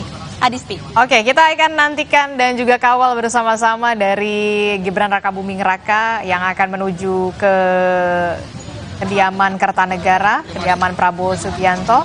Ya, tampaknya kita lihat bersama siapa yang hadir. Oke, Gibran Rakabuming Raka sudah hadir di kediaman Prabowo Subianto di Kertanegara dengan menggunakan baju atau kemeja berwarna putih dan sempat menyapa para wartawan ataupun rekan-rekan media yang memang sudah menunggu sedari pagi. Itu artinya saudara, baru saja kita lihat wakil dari Prabowo Subianto yakni Gibran Rakabuming Raka yang memang baru saja tiba di kediaman Prabowo Subianto di Kertanegara untuk selanjutnya akan bersiap-siap bersama-sama dengan Prabowo Subianto menuju ke KPU Republik Indonesia untuk menghadiri penetapan pemenang Pilpres 2024. Yang Anda saksikan ini adalah visual terbaru real time dari kediaman Kertanegara, kediaman Prabowo Subianto. Dan rencananya memang sebentar lagi sekitar pukul 9:30 Prabowo dan wakilnya Gibran Rakabuming Raka akan segera menuju ke gedung KPU RI untuk menghadiri penetapan pemenang Pilpres 2024 karena memang sesuai aturan KPU punya waktu 3 hari pasca putusan MK dan ini merupakan batas terakhir, hari terakhir penetapan pemenang Pilpres 2024. Sebelumnya memang sudah hadir dari Partai Gerindra ada Fadlizon, kemudian juga tadi disebutkan oleh Triksi Valencia ada Emil Dardak juga, kemudian ada Fahri Hamzah. Kita juga masih menunggu apakah nanti akan ada ketua umum partai politik dari koalisi Prabowo Gibran yang juga turut akan hadir ke kediaman Kertanegara juga untuk bersama-sama menuju ke KPU Republik Indonesia. Tentu saja kita masih menantikan, tapi sebentar lagi tampaknya Prabowo Gibran akan segera menuju ke gedung KPU untuk menghadiri penetapan pemenang Pilpres 2024. Kalau tadi kita melihat sudah ada Prabowo, kemudian ada Gibran juga sama-sama menggunakan kemeja putih juga. Kira-kira apa yang bisa Anda baca ini? Ya, artinya menjaga kekompakan. Menjaga kekompakan. Kan simbol itu penting. Sesuatu yang chemistry itu penting. Lalu juga frekuensi juga penting. Karena kata Pak Prabowo ada frekuensi yang sama antara Prabowo dengan Jokowi. Jangan mengadu domba antara Prabowo dengan Jokowi. Lalu dengan anaknya kan. Jadi saya melihat sesuatu yang positif saja ketika kompak. Justru yang aneh ketika berbeda pakaiannya. Itu menjadi lucu. Oleh karena itu saya melihat ini adalah tanda-tanda bahwa mereka juga ya ingin menjaga kekompakan, ingin menjaga persatuan. Lalu dalam konteks itu pula Pak Prabowo memang dari dulu selalu putih kan. Dari pilpres yang lalu juga kan. Tapi di masa kampanye sempat ada warna biru. Karena apa, simbolik dengan Gibrannya. Ya, tapi dalam konteks hari ini kalau kita lihat memakai warna putih karena mungkin Mbak Adisti ya kita lihat hari yang cerah gitu ya, hari yang baik dan hari yang bahagia kelihatannya bagi pasangan tersebut. Nah, putih ini kalau saya memahaminya ya sebagai orang awam kan tanda apa ya, sesuatu yang suci, sesuatu yang bersih gitu ya. Yang memang harus dimulai dari Prabowo Gibran. Kalau ingin memimpin bangsa harus dimulai dari itu. Jangan dimulai dari kepentingan-kepentingan lain. Jadi kepentingannya kepentingan masyarakat bangsa dan negara. Dan simbolik putih itu menurut saya sesuatu yang bagus saja. Nah kalau nanti misalkan ada dalam perjalanannya ada masalah, ya kita kritisi bersama. Tetapi saya melihat simbol putih itu yang menjadi simbol yang menurut saya yang positif, yang baik. Selain tadi menandakan suci, bersih, menjaga kekompakan, menjaga persatuan. Menjadi apa ya, sesuatu yang juga enak dilihat sih menurut saya Mbak. Ya kan ada warna-warna yang indah kan. Misalkan kalau istri saya pink gitu ya. Jadi ada sesuatu juga yang menurut saya tidak sekedar bahwa menggunakan pakaian itu sekedar pakaian, tapi ada simbolik. Ada simbol-simbol yang ingin dikemukakan kepada publik. Dan saya mengatakan tadi simbolnya seperti itu. Dan saya melihat ya ketika itu dilakukan oleh Prabowo Gibran, ya mereka ingin menandakan bahwa dimulai titik hari ini gitu ya dalam konteks penetapan di KPU ya mereka akan bersama-sama ke depan. Karena nanti kalau misalkan presidennya ke kanan, wakil presidennya ke kiri, lalu misalkan Prabowo pakai baju putih, lalu Gibrannya pakai baju biru kan lucu. Jadi oleh karena itu ya pasti semua juga sudah desain agar semuanya terlihat baik ya, agar terlihat kompak. Agar terlihat memang bisa dilihat dengan indah oleh masyarakat Indonesia, Mbak Adisti. Termasuk juga mungkin saja warna putih menggambarkan bagaimana bersih begitu kan, kemudian suci begitu, dan mungkin juga bisa mempersatukan mungkin ya. Ya itu tadi saya bilang suci, bersih, persatuan. Karena tadi dalam konteks simbolik kedua tokoh tersebut menggunakan simbol yang sama, warna yang sama, melambangkan persatuan juga. Yang itu kan yang sebenarnya menjadi slogan Pak Prabowo yang selalu ingin merangkul, mengajak gitu kan. Dalam konteks nanti rangkulan ajakannya sukses atau tidak kan kita lihat nanti komposisi dari koalisinya itu. Siapa yang berkoalisi, siapa yang menjadi oposisi. Tapi kan sebenarnya sudah kita bisa prediksi tadi perjalanan kita dari pagi ya di meja ini ya, dari Sapa Indonesia Pagi sudah memprediksi bahwa yang mana yang akan berkoalisi, mana yang akan menjadi oposisi. Tetapi saya melihat bahwa ini perjuangan besar dari Pak Prabowo ya. Bayangkan 4 kali pemilu ya baru sukses kali ini. Ini juga perjuangan yang berdarah-darah menurut saya. Makanya Anies mengatakan bahwa Pak Prabowo seorang patriot. Itu tidak berlebihan juga Pak Anies menyanjung seperti itu. Nah, saya sih melihatnya sesuatu yang positif saja. Kalau nanti Pak Prabowo Gibran misalkan ada kekurangan, kesalahan ya, tidak on the track, nah kita awasi bersama. Kita kritik bersama. Karena bagaimanapun kekuasaan kalau tidak diawasi agak repot juga. Akan terjadi penyimpangan-penyimpangan. Nah, dalam konteks itu ya kita mulai dari hari ini, kalau kata, mohon maaf bukan iklan ini, mulai dari nol lah. Ya mulai dari nol, habis Idul Fitri yang lalu ya kan.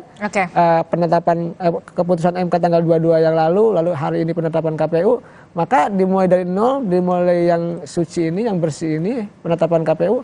Mari bersama-sama bersatu. Kalau saya sih menginginkan seperti itu, Mbak. Untuk mengakhiri polemik Pilpres, bangun semangat persatuan, sama seperti tajuk harian Kompas di pagi hari ini.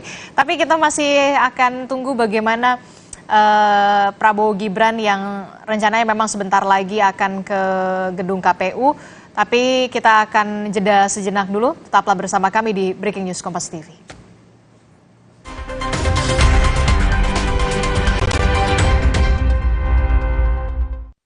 Aqua percaya akan keajaiban alam, maka kami tidak menggunakan galon sekali pakai.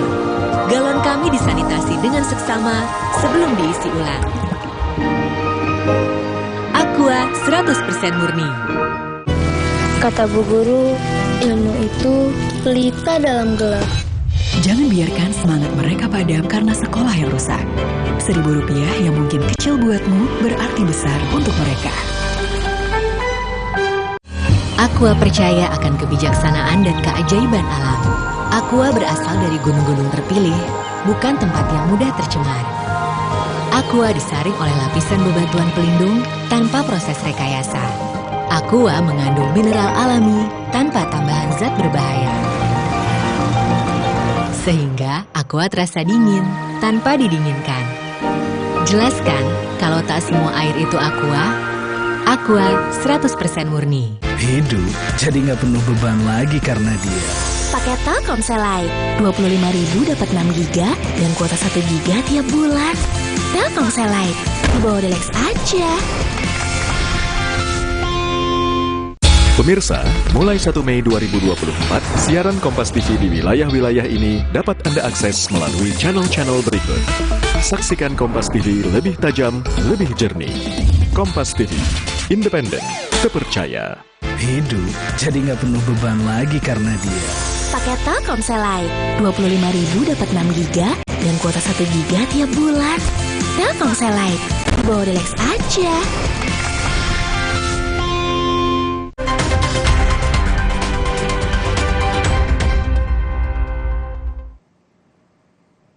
Saudara, yang Anda saksikan ini adalah visual terkini di depan gedung KPU Republik Indonesia jelang penetapan pemenang Pilpres 2024 dan mendekati gedung KPU Republik Indonesia ini. Kalau kita lihat ada massa dari Projo, kalau kita bisa lihat ini yang pro dari Prabowo Gibran menggelar aksi begitu ya untuk mendukung penetapan pemenang Pilpres 2024 terhadap Prabowo Gibran. Saudara, kalau kita lihat bersama, ini massa dari Projo nampaknya, begitu yang mendukung penetapan pemenang Pilpres 2024 yang diselenggarakan oleh KPU Republik Indonesia. Sebentar lagi, tinggal pada pukul 10 pagi ini, saudara, kalau kita lihat, memang jalan di Imam Bonjol Menteng Jakarta ini menuju ke gedung KPU Republik Indonesia ini memang sudah ditutup total.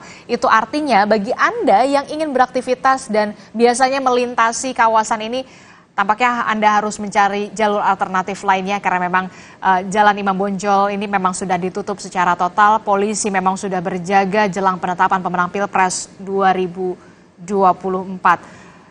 Barikade, barier memang sudah dipasang oleh polisi agar kendaraan baik itu roda 2 dan juga roda 4 ini tidak bisa melintasi di depan gedung KPU Republik Indonesia. Sementara untuk tim hukum dari Prabowo Gibran juga memang sudah hadir di gedung KPU. Tampak juga tadi saya melihat ada Ketua Projo, kalau tidak salah saya melihat ini juga ada Budi Ari yang sudah hadir di gedung KPU. Tampaknya kompak semuanya mengenakan kemeja berwarna putih, kemudian juga dari Gerindra juga ada Sufmi Dasko Ahmad juga sudah hadir, kemudian juga ada Nusron Wahid, dan dari visual udara, ini dia, kami punya pantauan udara dari pilot drone Kompas TV yang menggambarkan kepada Anda bagaimana situasi di depan gedung KPU Republik Indonesia, di mana memang kendaraan baik roda 2 dan juga roda 4 ini tidak bisa melintas di depan gedung KPU RI jelang penetapan pemenang Pilpres 2024 yang sebentar lagi akan dilakukan pada pukul atau pada jam 10 pagi ini.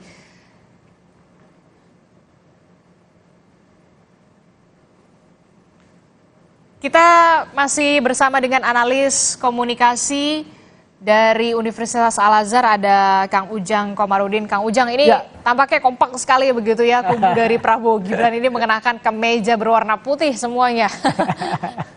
Bagaimana Kang Ujang? Ya tadi ya kelihatannya ya tadi apa yang dilakukan oleh Prabowo membangun sebuah simbol-simbol ya persatuan. Karena beliau berangkat dari tentara. Kan begini, kalau tidak ada persatuan tidak akan pernah ada kemajuan. Dan pembangunan bangsa itu dimulai dari persatuan, bukan perpecahan.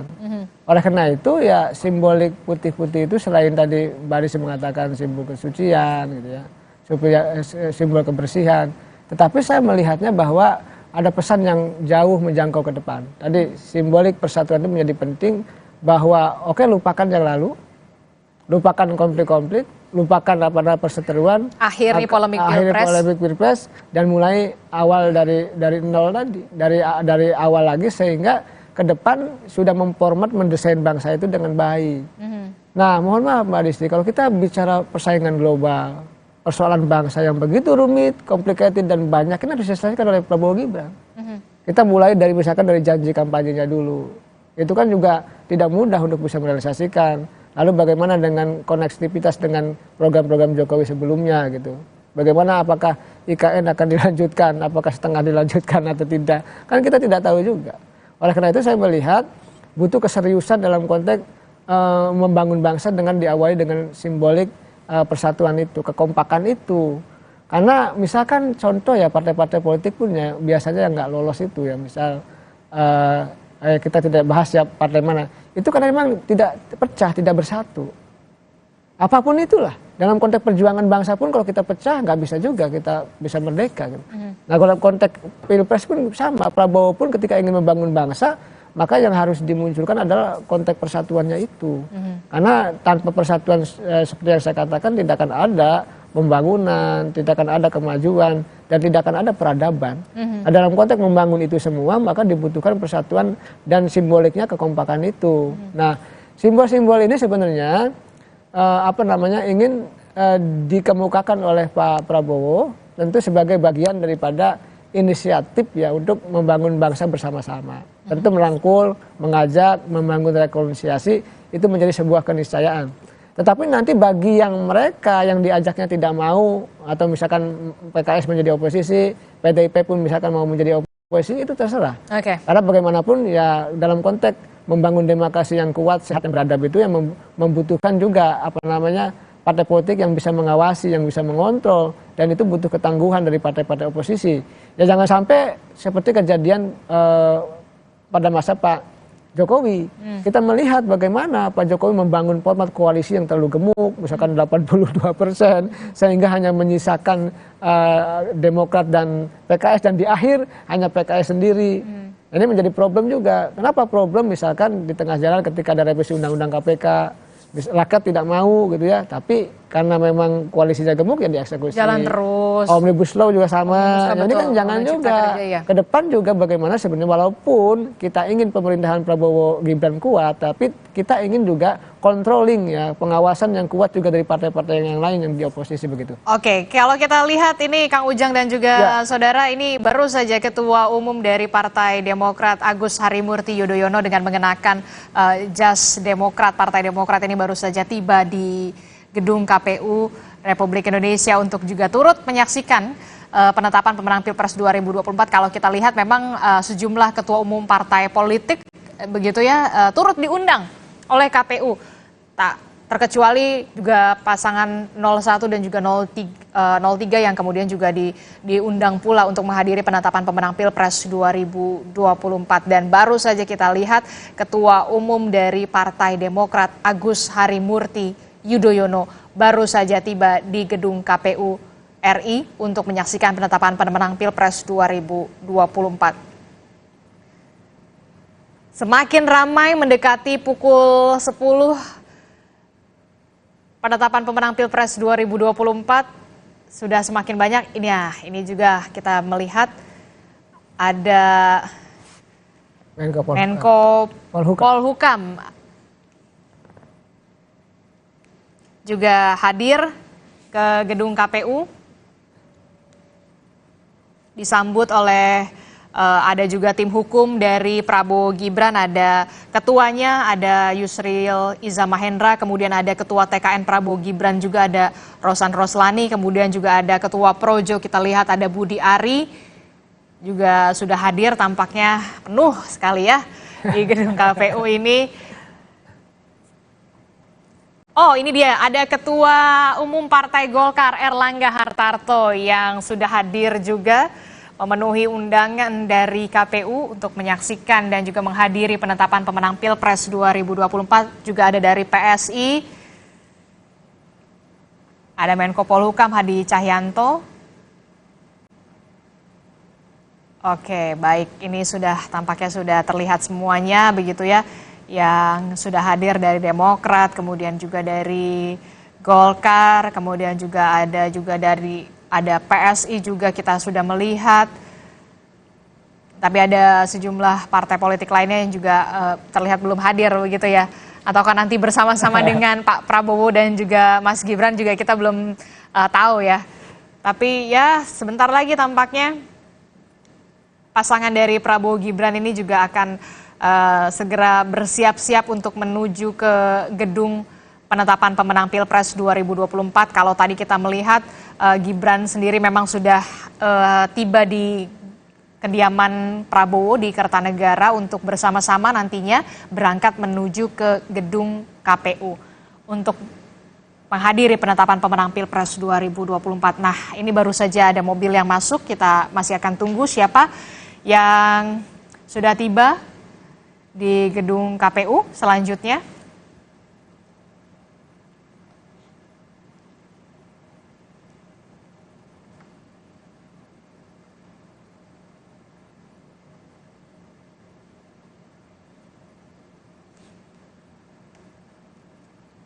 Oh, ini dia ada dari Bahlil Lahadalia juga sudah tiba di gedung KPU.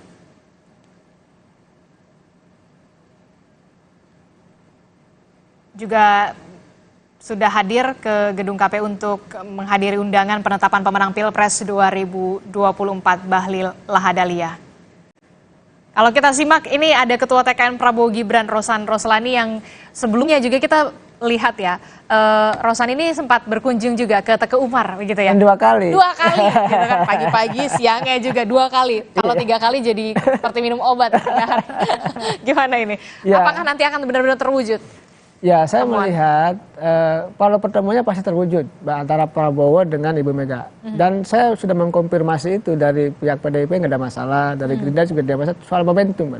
Tetapi memang saya melihat apakah pertemuan nanti itu menjadi ujungnya adalah koalisi kan belum tentu. Ya kan itu. Jadi kalau pertemuannya iya, tapi silaturahminya tetap berjalan. Apakah sikap politik Megawatinya itu menjadi masuk ke pemerintahan kan belum tentu juga.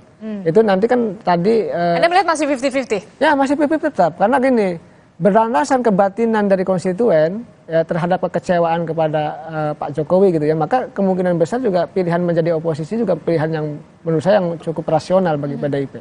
Apalagi ketika capresnya Ganjar Pranowo pasca putusan MK mengatakan kalau melihat keyakinan dan gaya politik dari Bu Mega ini tampaknya PDI Perjuangan akan berada di luar pemerintahan. Anda sepakat dengan itu? Saya sepakat. Banyak indikasi-indikasi yang mengatakan ke sana. Ya salah satunya misalnya gini, begitu kuatnya prinsip Ibu Mega. Misalkan terkait penolakan PDIP Megawati terhadap Jokowi 3 periode. Apalagi juga kan sebelumnya PDI Perjuangan juga kan sempat berada di luar pemerintahan pada zaman SBY ya, juga dan kan. Saya melihat PDIP kalau ada di luar pemerintahan itu lebih gesit, lebih lincah, dan dalam petik lebih galak, lebih punya power untuk bisa menjadi oposisi yang kuat dan tangguh. Bukan hanya pada masa SBY tapi masa Orde Baru. Bagaimana ditekan gitu ya, ya dalam konteks dihancurkan, dipecah belah gitu oleh kekuasaan dan itu jalan. Oleh karena itu dalam konteks pengalaman dan tetap kuat. Ya, pengalaman panjang itu yang dimiliki oleh Ibu Megawati begitu. Tapi apakah nanti ke depan pilihannya seperti apa? Saya meyakini ya tadi 50-50 tapi lebih condong kepada menjadi oposisi. Dan saya membutuhkan, kalau bahasa saya Mbak, bukan saya ya, bangsa ini membutuhkan oposisi juga untuk mengontrol jalannya pemerintahan Prabowo Gibran ke depan begitu. Jangan sampai semuanya masuk. Jangan sampai semuanya enak berkuasa lalu lupa daratan, rakyat tidak diperhatikan, karena tadi saya di awal saya katakan kalau kekuasaan itu tidak dikontrol, tidak diawasi pasti korup. Itu yang harus menjadi bahan perhatian kita semua. Termasuk juga jangan sampai mencegah otoritarian. Nah, kita sudah sepakat berdemokrasi. Nah, dalam menjaga demokrasi itu kan ada check and balances itu. Penting. Sangat sederhana. Dan kalau kita lihat lembaga-lembaga dunia ya, hasil risetnya mereka itu mengatakan di Indonesia ini salah satu yang kurang adalah dalam pemerintahan Jokowi kemudian check and balances. Oleh karena itu jadi diperlukan check and balances dalam pemerintahan Prabowo Gibran itu. Jangan sampai konsep Pak Prabowo misalkan merangkul, memperkuat dari kekuatan kuantitas koalisi di parlemen, tapi jangan lupa juga kita membutuhkan oposisi yang kuat dan tangguh tadi. Oke, kita lihat bagaimana dari Kertanegara Jakarta di kediaman Prabowo Subianto tampaknya mobil berwarna putih ini sudah membawa dari Prabowo Subianto dan juga Gibran Rakabuming Raka menuju gedung KPU Republik Indonesia untuk menghadiri penetapan pemenang Pilpres 2024. Ya, ini dia rombongan dari Prabowo Subianto dan juga Gibran Rakabuming Raka menuju ke gedung KPU Republik Indonesia, keluar dari kediaman di Kertanegara menuju ke gedung KPU untuk menghadiri penetapan pemenang Pilpres 2024. Juru kamera kami mengikuti rombongan dari Prabowo Gibran menuju ke gedung KPU. Sementara untuk di gedung KPU ini memang sudah ramai sekali. Ketua Umum Partai Politik khususnya Koalisi Prabowo Gibran ini memang sudah hadir. Tadi juga ada Ketua Umum Partai Demokrat Agus Harimurti Yudhoyono, kemudian juga tadi ada Ketua Umum Partai Golkar Erlangga Hartarto. Tadi juga saya sempat melihat Ketua Umum Partai Amanat Nasional Zulkifli Hasan, Ketua TKN Prabowo Gibran Rosan Roslani, ada juga Bahlil Lahadalia, bahkan tadi juga saya melihat ada Menko Polhukam Adi Cahyanto juga hadir di KPU. Dan memang menurut jadwal pada pukul 10 pagi ini akan ada penetapan pemenang Pilpres 2024 di gedung KPU. Tadi kita melihat juga ada Mendagri. Ya, Pak Tito ya. Tito Karnavian juga memang sudah hadir di KPU. Ramai sekali tampaknya, kompak menggunakan kemeja putih. Pak Tito menggunakan seragam.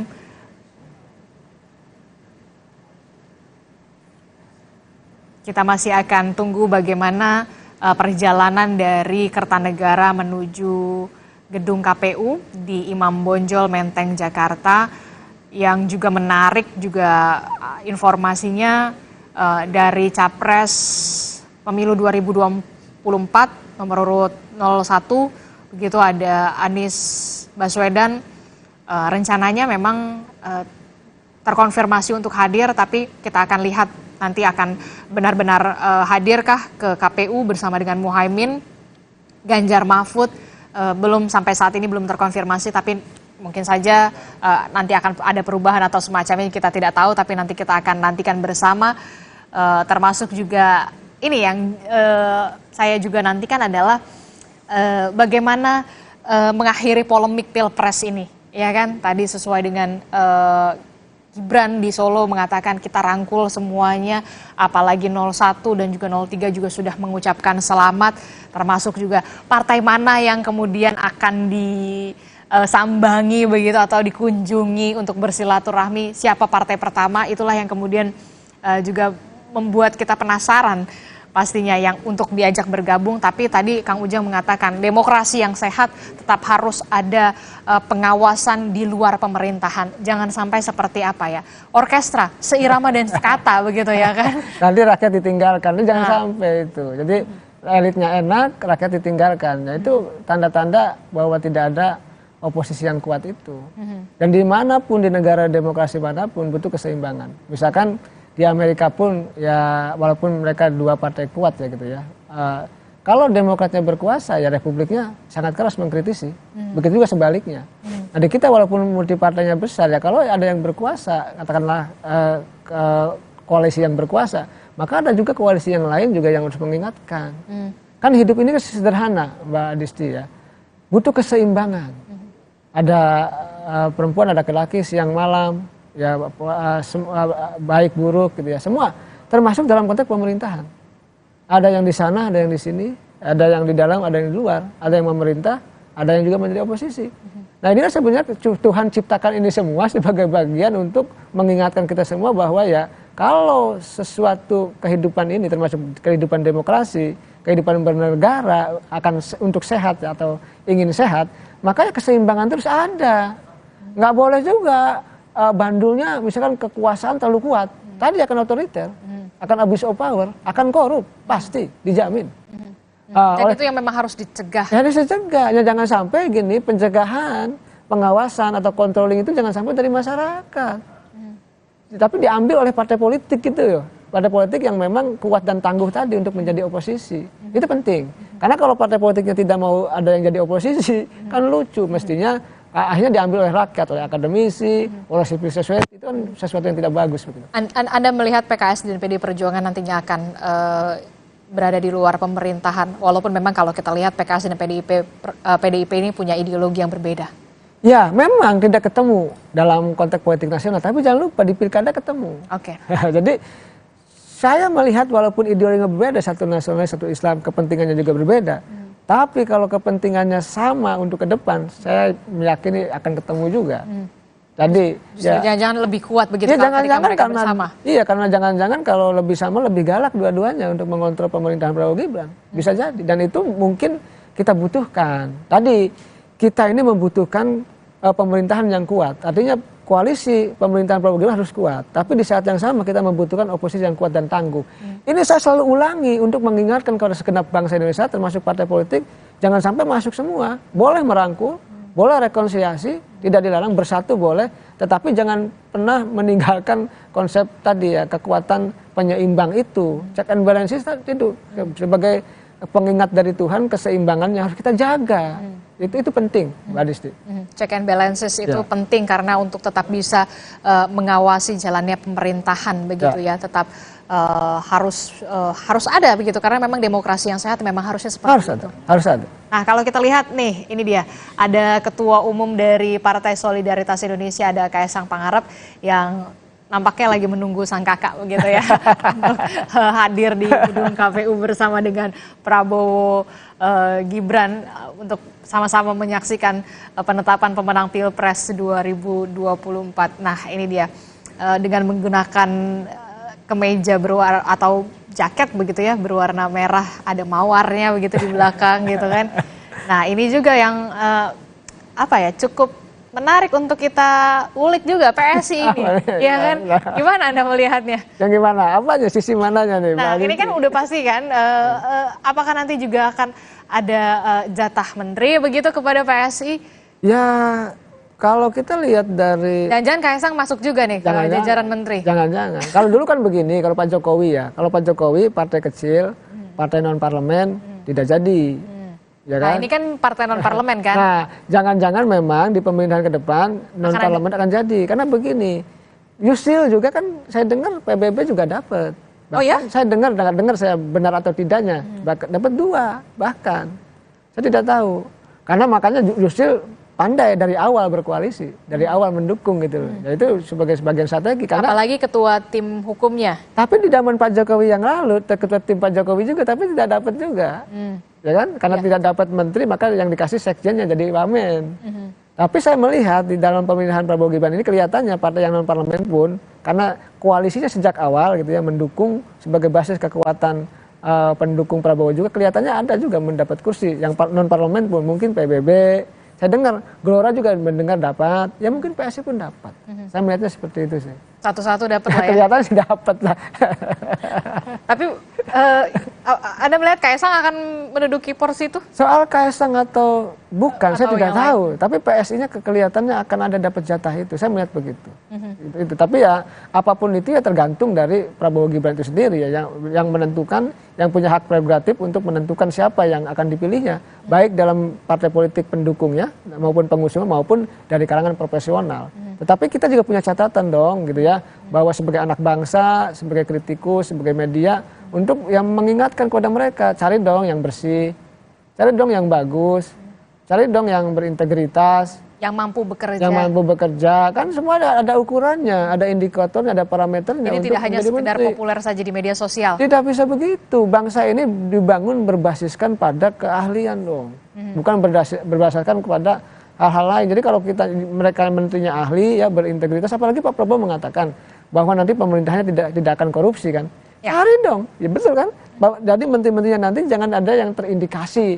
Kalau dulu kan periode Jokowi pertama ditandai oleh KPK tuh. Oh, udah ada. Ya, padahal belum tentu juga benar gitu. Yang periode kedua enggak, di-los-los aja yang terindikasi korupsi itu banyak. Bahkan menteri-menteri yang sekarang terindikasi korupsi aman-aman aja tuh. Ya, artinya ke depan kalau ingin memperbaiki bangsa, kan musuh berat bangsa ini salah satunya korupsi. Oleh karena itu ya tadi Prabowo Gibran punya kewajiban untuk menuntaskan janji kampanye dalam konteks pemberantasan korupsi. Karena sudah tahu penyakitnya itu.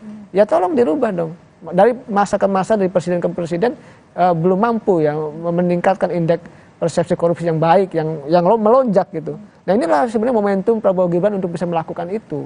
Nah, masyarakat menunggu janji itu dan mudah-mudahan sih Prabowo Gibran bisa tadi ya membawa harapan, secerca harapan publik gitu untuk mengeksekusi, merealisasikan janji-janji kampanyenya khususnya dalam konteks pemberantasan korupsi. Mengemban tugas amanat rakyat 5 tahun mendatang kan kata yang ringan, apalagi sulit sekali untuk benar-benar menjadi pemimpin yang amanah. Ya agak sulit, berat dan itu ujiannya besar. Mungkin presidennya ingin amanah, tapi orang-orang di sekitarnya, atau pendukung-pendukungnya, atau partai politiknya. Nah kita ini ada dalam sebuah sistem yang mohon maaf sudah rusak. Oleh karena itu menatanya agak berat. Kita ada 2, ada sistem, ada orang. Gitu. Sistemnya baik, orangnya nggak baik juga nggak bisa. Iya, jadi dua-duanya harus baik. Nah, kenapa kalau saya mengikuti teorinya Bourdieu, Mbak? Kenapa kita pasca reformasi nggak pernah berubah? Ya, nggak ada yang berubah, lihat dari reformasi. Korupsinya makin tinggi, kerusakan moralnya luar biasa. Kita akui lah, termasuk kita juga banyak kesalahan. Kenapa tidak berubah 98 sampai sekarang, bahkan cenderung akan setback gitu ya? Padahal kan reformasi ya, gitu kan? Karena mentalitasnya tidak ada yang berubah, habitusnya tidak ada yang berubah. Dulu zaman Orde Baru, kalau boleh kita katakan dan kita sama-sama paham gitu ya, korupsi di belakang meja kayak gini. Sekarang kan dengan meja-mejanya. Pak Mahfud MD mengatakan bahwa sebagai Menko Polhukam, korupsi tengok kanan, tengok kiri, atas bawah semua korupsi. Dan itu diakui iya. Tidak ada perubahan. Oleh karena itu, ini momentum perubahan ya sebenarnya yang harus dibangun oleh Prabowo Gibran ke depan dengan janji berangkat dari janji-janji kampanye itu. Dan kita tunggu itu semua gitu. Demi Indonesia yang lebih baik. PR-nya adalah bagaimana bisa benar-benar memberantas korupsi yang ada di Indonesia supaya benar-benar bersih begitu ya, sama seperti kemeja yang Prabowo Gibran pakai gitu ya, putih, seputih itu. Jangan, kita berharapnya seperti itu ya. Mudah-mudahan kita harus optimis dan kita percayakan, makanya kalau nanti bisa atau tidaknya ya kita kritisi bersama begitu. Oke, dari pantauan udara visual drone yang kita terima dari pilot drone Kompas TV, tampaknya ini rombongan dari Prabowo Subianto dan juga Gibran Rakabuming Raka ini sudah tiba di gedung KPU ya 10 menit jelang penetapan pemenang Pilpres 2024. Ini dia rombongan dari Prabowo Gibran sudah tiba di gedung KPU Republik Indonesia. Mobilnya pun putih. Ya, mobilnya pun putih. Gitu. Mudah-mudahan hatinya juga putih, Pak. Ya, kita berharap ya. Kan apalagi begini, Presiden Joko Widodo sudah menyebut bahwa memang akan mendukung proses transisi kepemerintahan yang baru. Jarang-jarang kan ya ada dukungan untuk transisi kepemerintahan yang baru. Positifnya bagus itu, Mbak, tim transisi. Tetapi kalau boleh saya lanjutkan ya, kritik saya sebenarnya tim transisi itu harus dibangun oleh pemerintahan yang baru. Ini siapa nih, Pak? Oh, itu. Ada Prabowo Subianto, Gibran Rakabuming Raka, kemudian sudah tiba, kita simak bersama, kita lihat. Ada Mbak Titi juga ya? Ada di belakang. Bu Titi juga, Titi Soeharto juga sudah hadir, kemudian dengan sang anak begitu ya, anak dari Prabowo Subianto juga sudah hadir. Kita tampaknya akan ada pernyataan dari Prabowo Subianto dan juga Gibran Rakabuming Raka. Kita coba simak bagaimana pernyataannya berikut ini.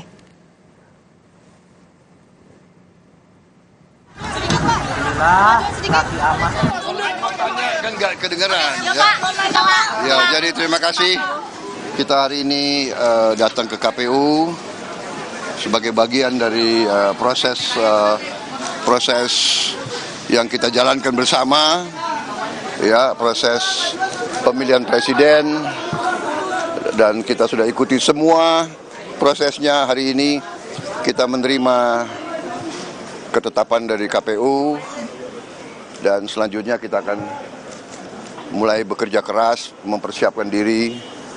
Saya kira yang penting adalah sekarang kewajiban kita semua sebagai apalagi unsur pimpinan politik, kewajiban kita adalah untuk bekerja sama. Rakyat berharap dan menuntut semua pimpinan politik untuk bekerja sama, bekerja untuk rakyat. Saya kira itu dari saya sementara ya. Terima kasih ya. Jadi kita mau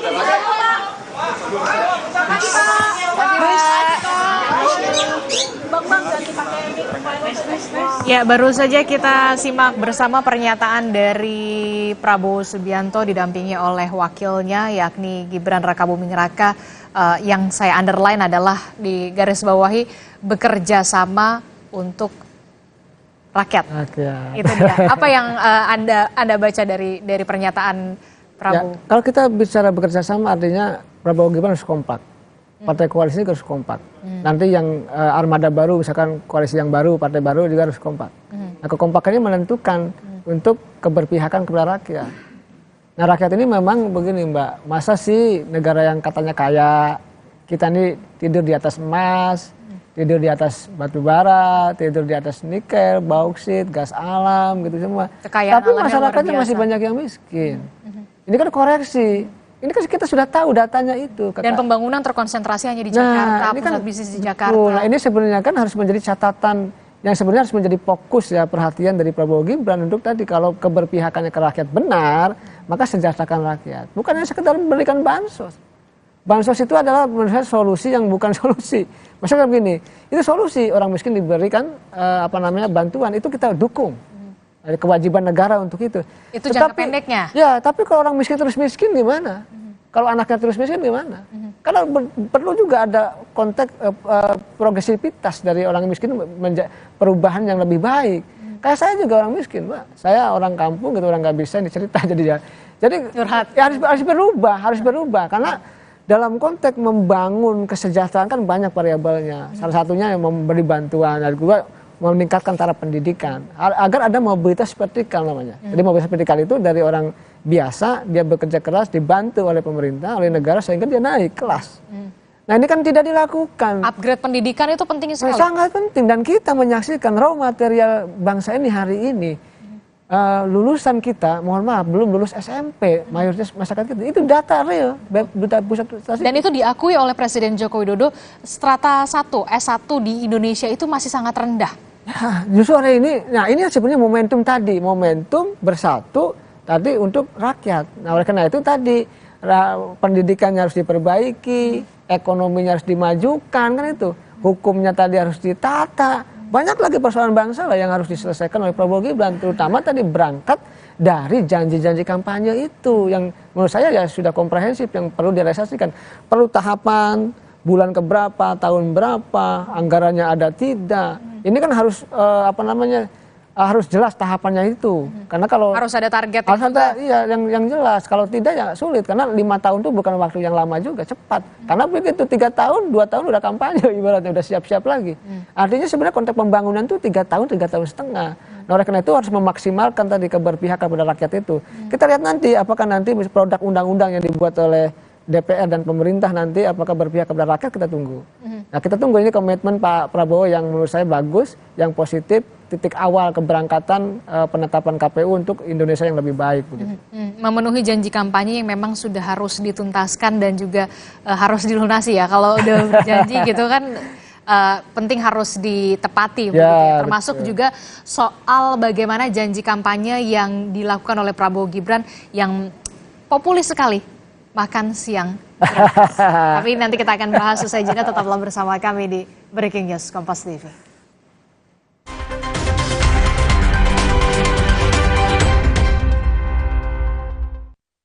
14, 15,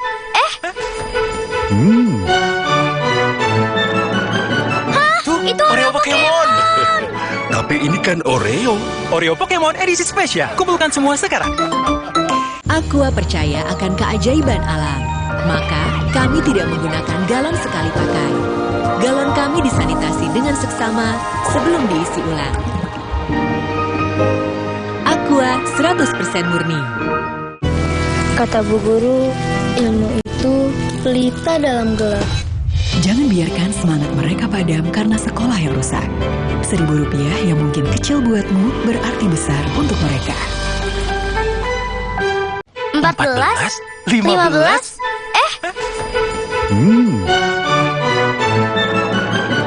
Tuh, itu Oreo Pokemon. Tapi ini kan Oreo. Oreo Pokemon edisi spesial. Kumpulkan semua sekarang.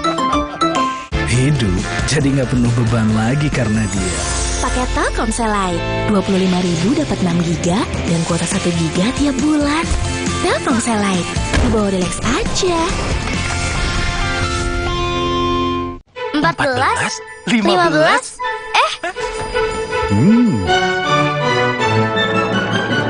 Tuh, itu Oreo Pokemon. Tapi ini kan Oreo. Oreo Pokemon edisi spesial. Kumpulkan semua sekarang. Aqua percaya akan keajaiban alam. Maka kami tidak menggunakan galon sekali pakai. Galon kami disanitasi dengan seksama sebelum diisi ulang. Aqua 100% murni.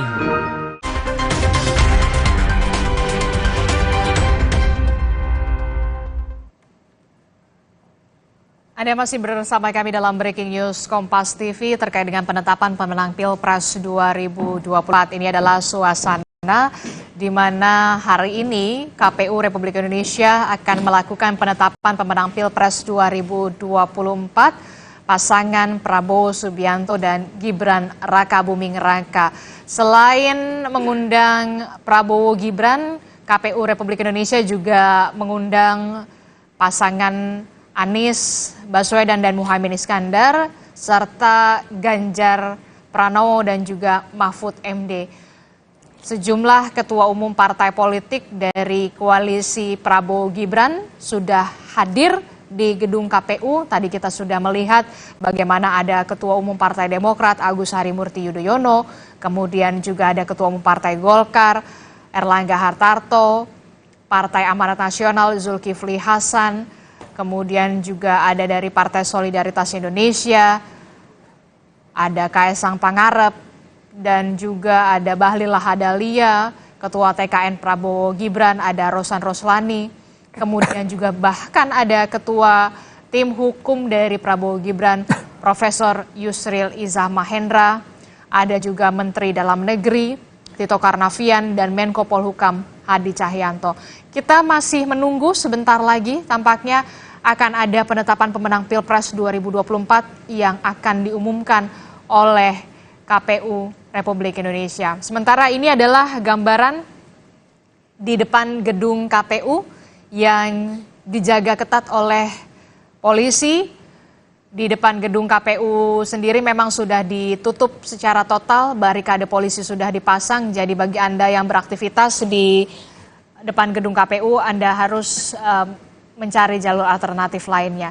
Saudara, Presiden pemenang pemilu 2024 Prabowo Subianto berharap semua partai politik ini bisa bekerja sama untuk rakyat. Prabowo dan Gibran memastikan akan bekerja keras saat menjadi presiden dan wakil presiden. Kita hari ini datang ke KPU sebagai bagian dari proses yang kita jalankan bersama, ya, proses pemilihan presiden, dan kita sudah ikuti semua prosesnya. Hari ini kita menerima ketetapan dari KPU dan selanjutnya kita akan mulai bekerja keras mempersiapkan diri. Saya kira yang penting adalah sekarang kewajiban kita semua sebagai apalagi unsur pimpinan politik, kewajiban kita adalah untuk bekerja sama. Rakyat berharap dan menuntut semua pimpinan politik untuk bekerja sama, bekerja untuk rakyat. Saya kira itu dari saya sementara ya.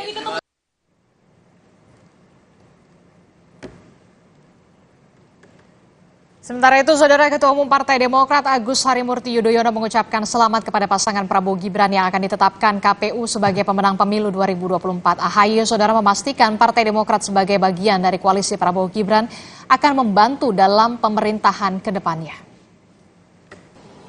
Kami juga menerima keputusan MK dengan rasa syukur kepada Allah Subhanahu wa Ta'ala, Tuhan yang Maha Kuasa.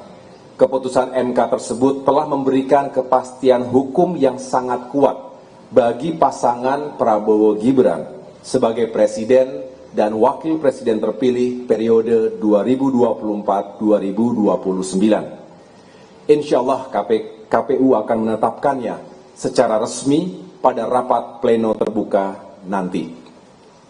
Untuk itu, sekali lagi Partai Demokrat mengucapkan selamat kepada Bapak Prabowo Subianto sebagai presiden terpilih dan kepada Mas Gibran Rakabuming Raka sebagai wakil presiden terpilih masa bakti 2024-2029.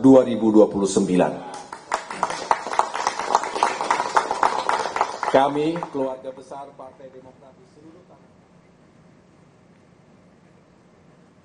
Ya, selain dari Partai Koalisi Prabowo Gibran, tampak juga sudah hadir di gedung KPU, ada dari Partai Kebangkitan Bangsa, sudah hadir juga, kemudian juga dari PKS, ada Abu Bakar Al-Habsyi juga sudah hadir di gedung KPU.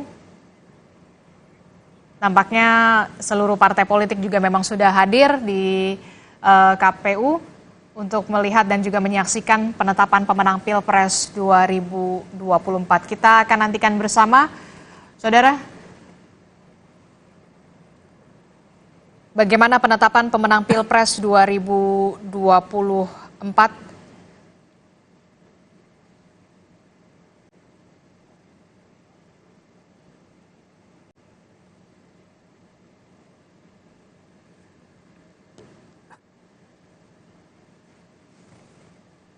Ya, ini dia dari Partai Keadilan Sejahtera ada Abu Bakar Al-Habsyi. Nampaknya akan segera juga memberikan pernyataan kepada rekan-rekan media. jelang penetapan pemenang Pilpres 2024. Kita simak bersama pernyataannya berikut ini. Hari ini ingin menghadiri penetapan yang dilakukan oleh KPU dan kita mengucapkan selamat kepada KPU sudah sukses mengambil keputusan yang dilakukan oleh MK, dan kita akan mengucapkan selamat bertugas kepada Pak Prabowo dan wakilnya, dan semoga untuk ke depan lebih baik lagi. Itu saja. Pak Prabowo ada info ke PKS? Moga-moga dalam waktu dekat ya kalau ada kesempatan, tapi belum ada janji. Akan mengundang Enggak, kita akan datang di internal kita dulu. Kita mau ke Nasdem, kita mau ke PKB. Mungkin siang ini kita ke Nasdem jam 3. Besok kita jam 7:30 ke PKB. Nanti jam 3 itu di Nasdem. Kita silaturahmi, saling mengucapkan terima kasih atas kerjasama yang sudah bagus. Dan insya Allah kita akan lanjutkan kerjaan-kerjaan besar untuk bangsa ini, di antaranya pilkada. Dengan kebersamaan ini suatu nostalgia yang indah. Karena kebersamaan yang tidak bisa dilupakan. Selanjutnya nanti kita kerja-kerja besar lagi lah. Ini silaturahmi atau perpisahan mungkin? Yang mana? Kita nggak pernah perpisahan untuk bangsa. Kita akan terus membangun sampai sakratul maut. Berarti koalisi perubahan ini bertahan sampai pilkada nih? Lalu kita usahakan. Paling tidak di DKI kita coba dulu, kan sebelum ditanya ya. Terus kepada yang tempat-tempat lain ya gitu. Oke? Cukup ya kayaknya ya. Pokoknya kita calon sukses, semoga Prabowo dengan wakilnya bisa bekerja dengan baik dan membangun bangsa demokrasi lebih baik lagi. Ya. Oke. Ya, itu tadi kita simak bersama pernyataan dari Sekjen Partai Keadilan Sejahtera Abu Bakar Al-Habsyi yang memang sudah memberikan ucapan selamat kepada Prabowo Subianto dan juga Gibran Rakabuming.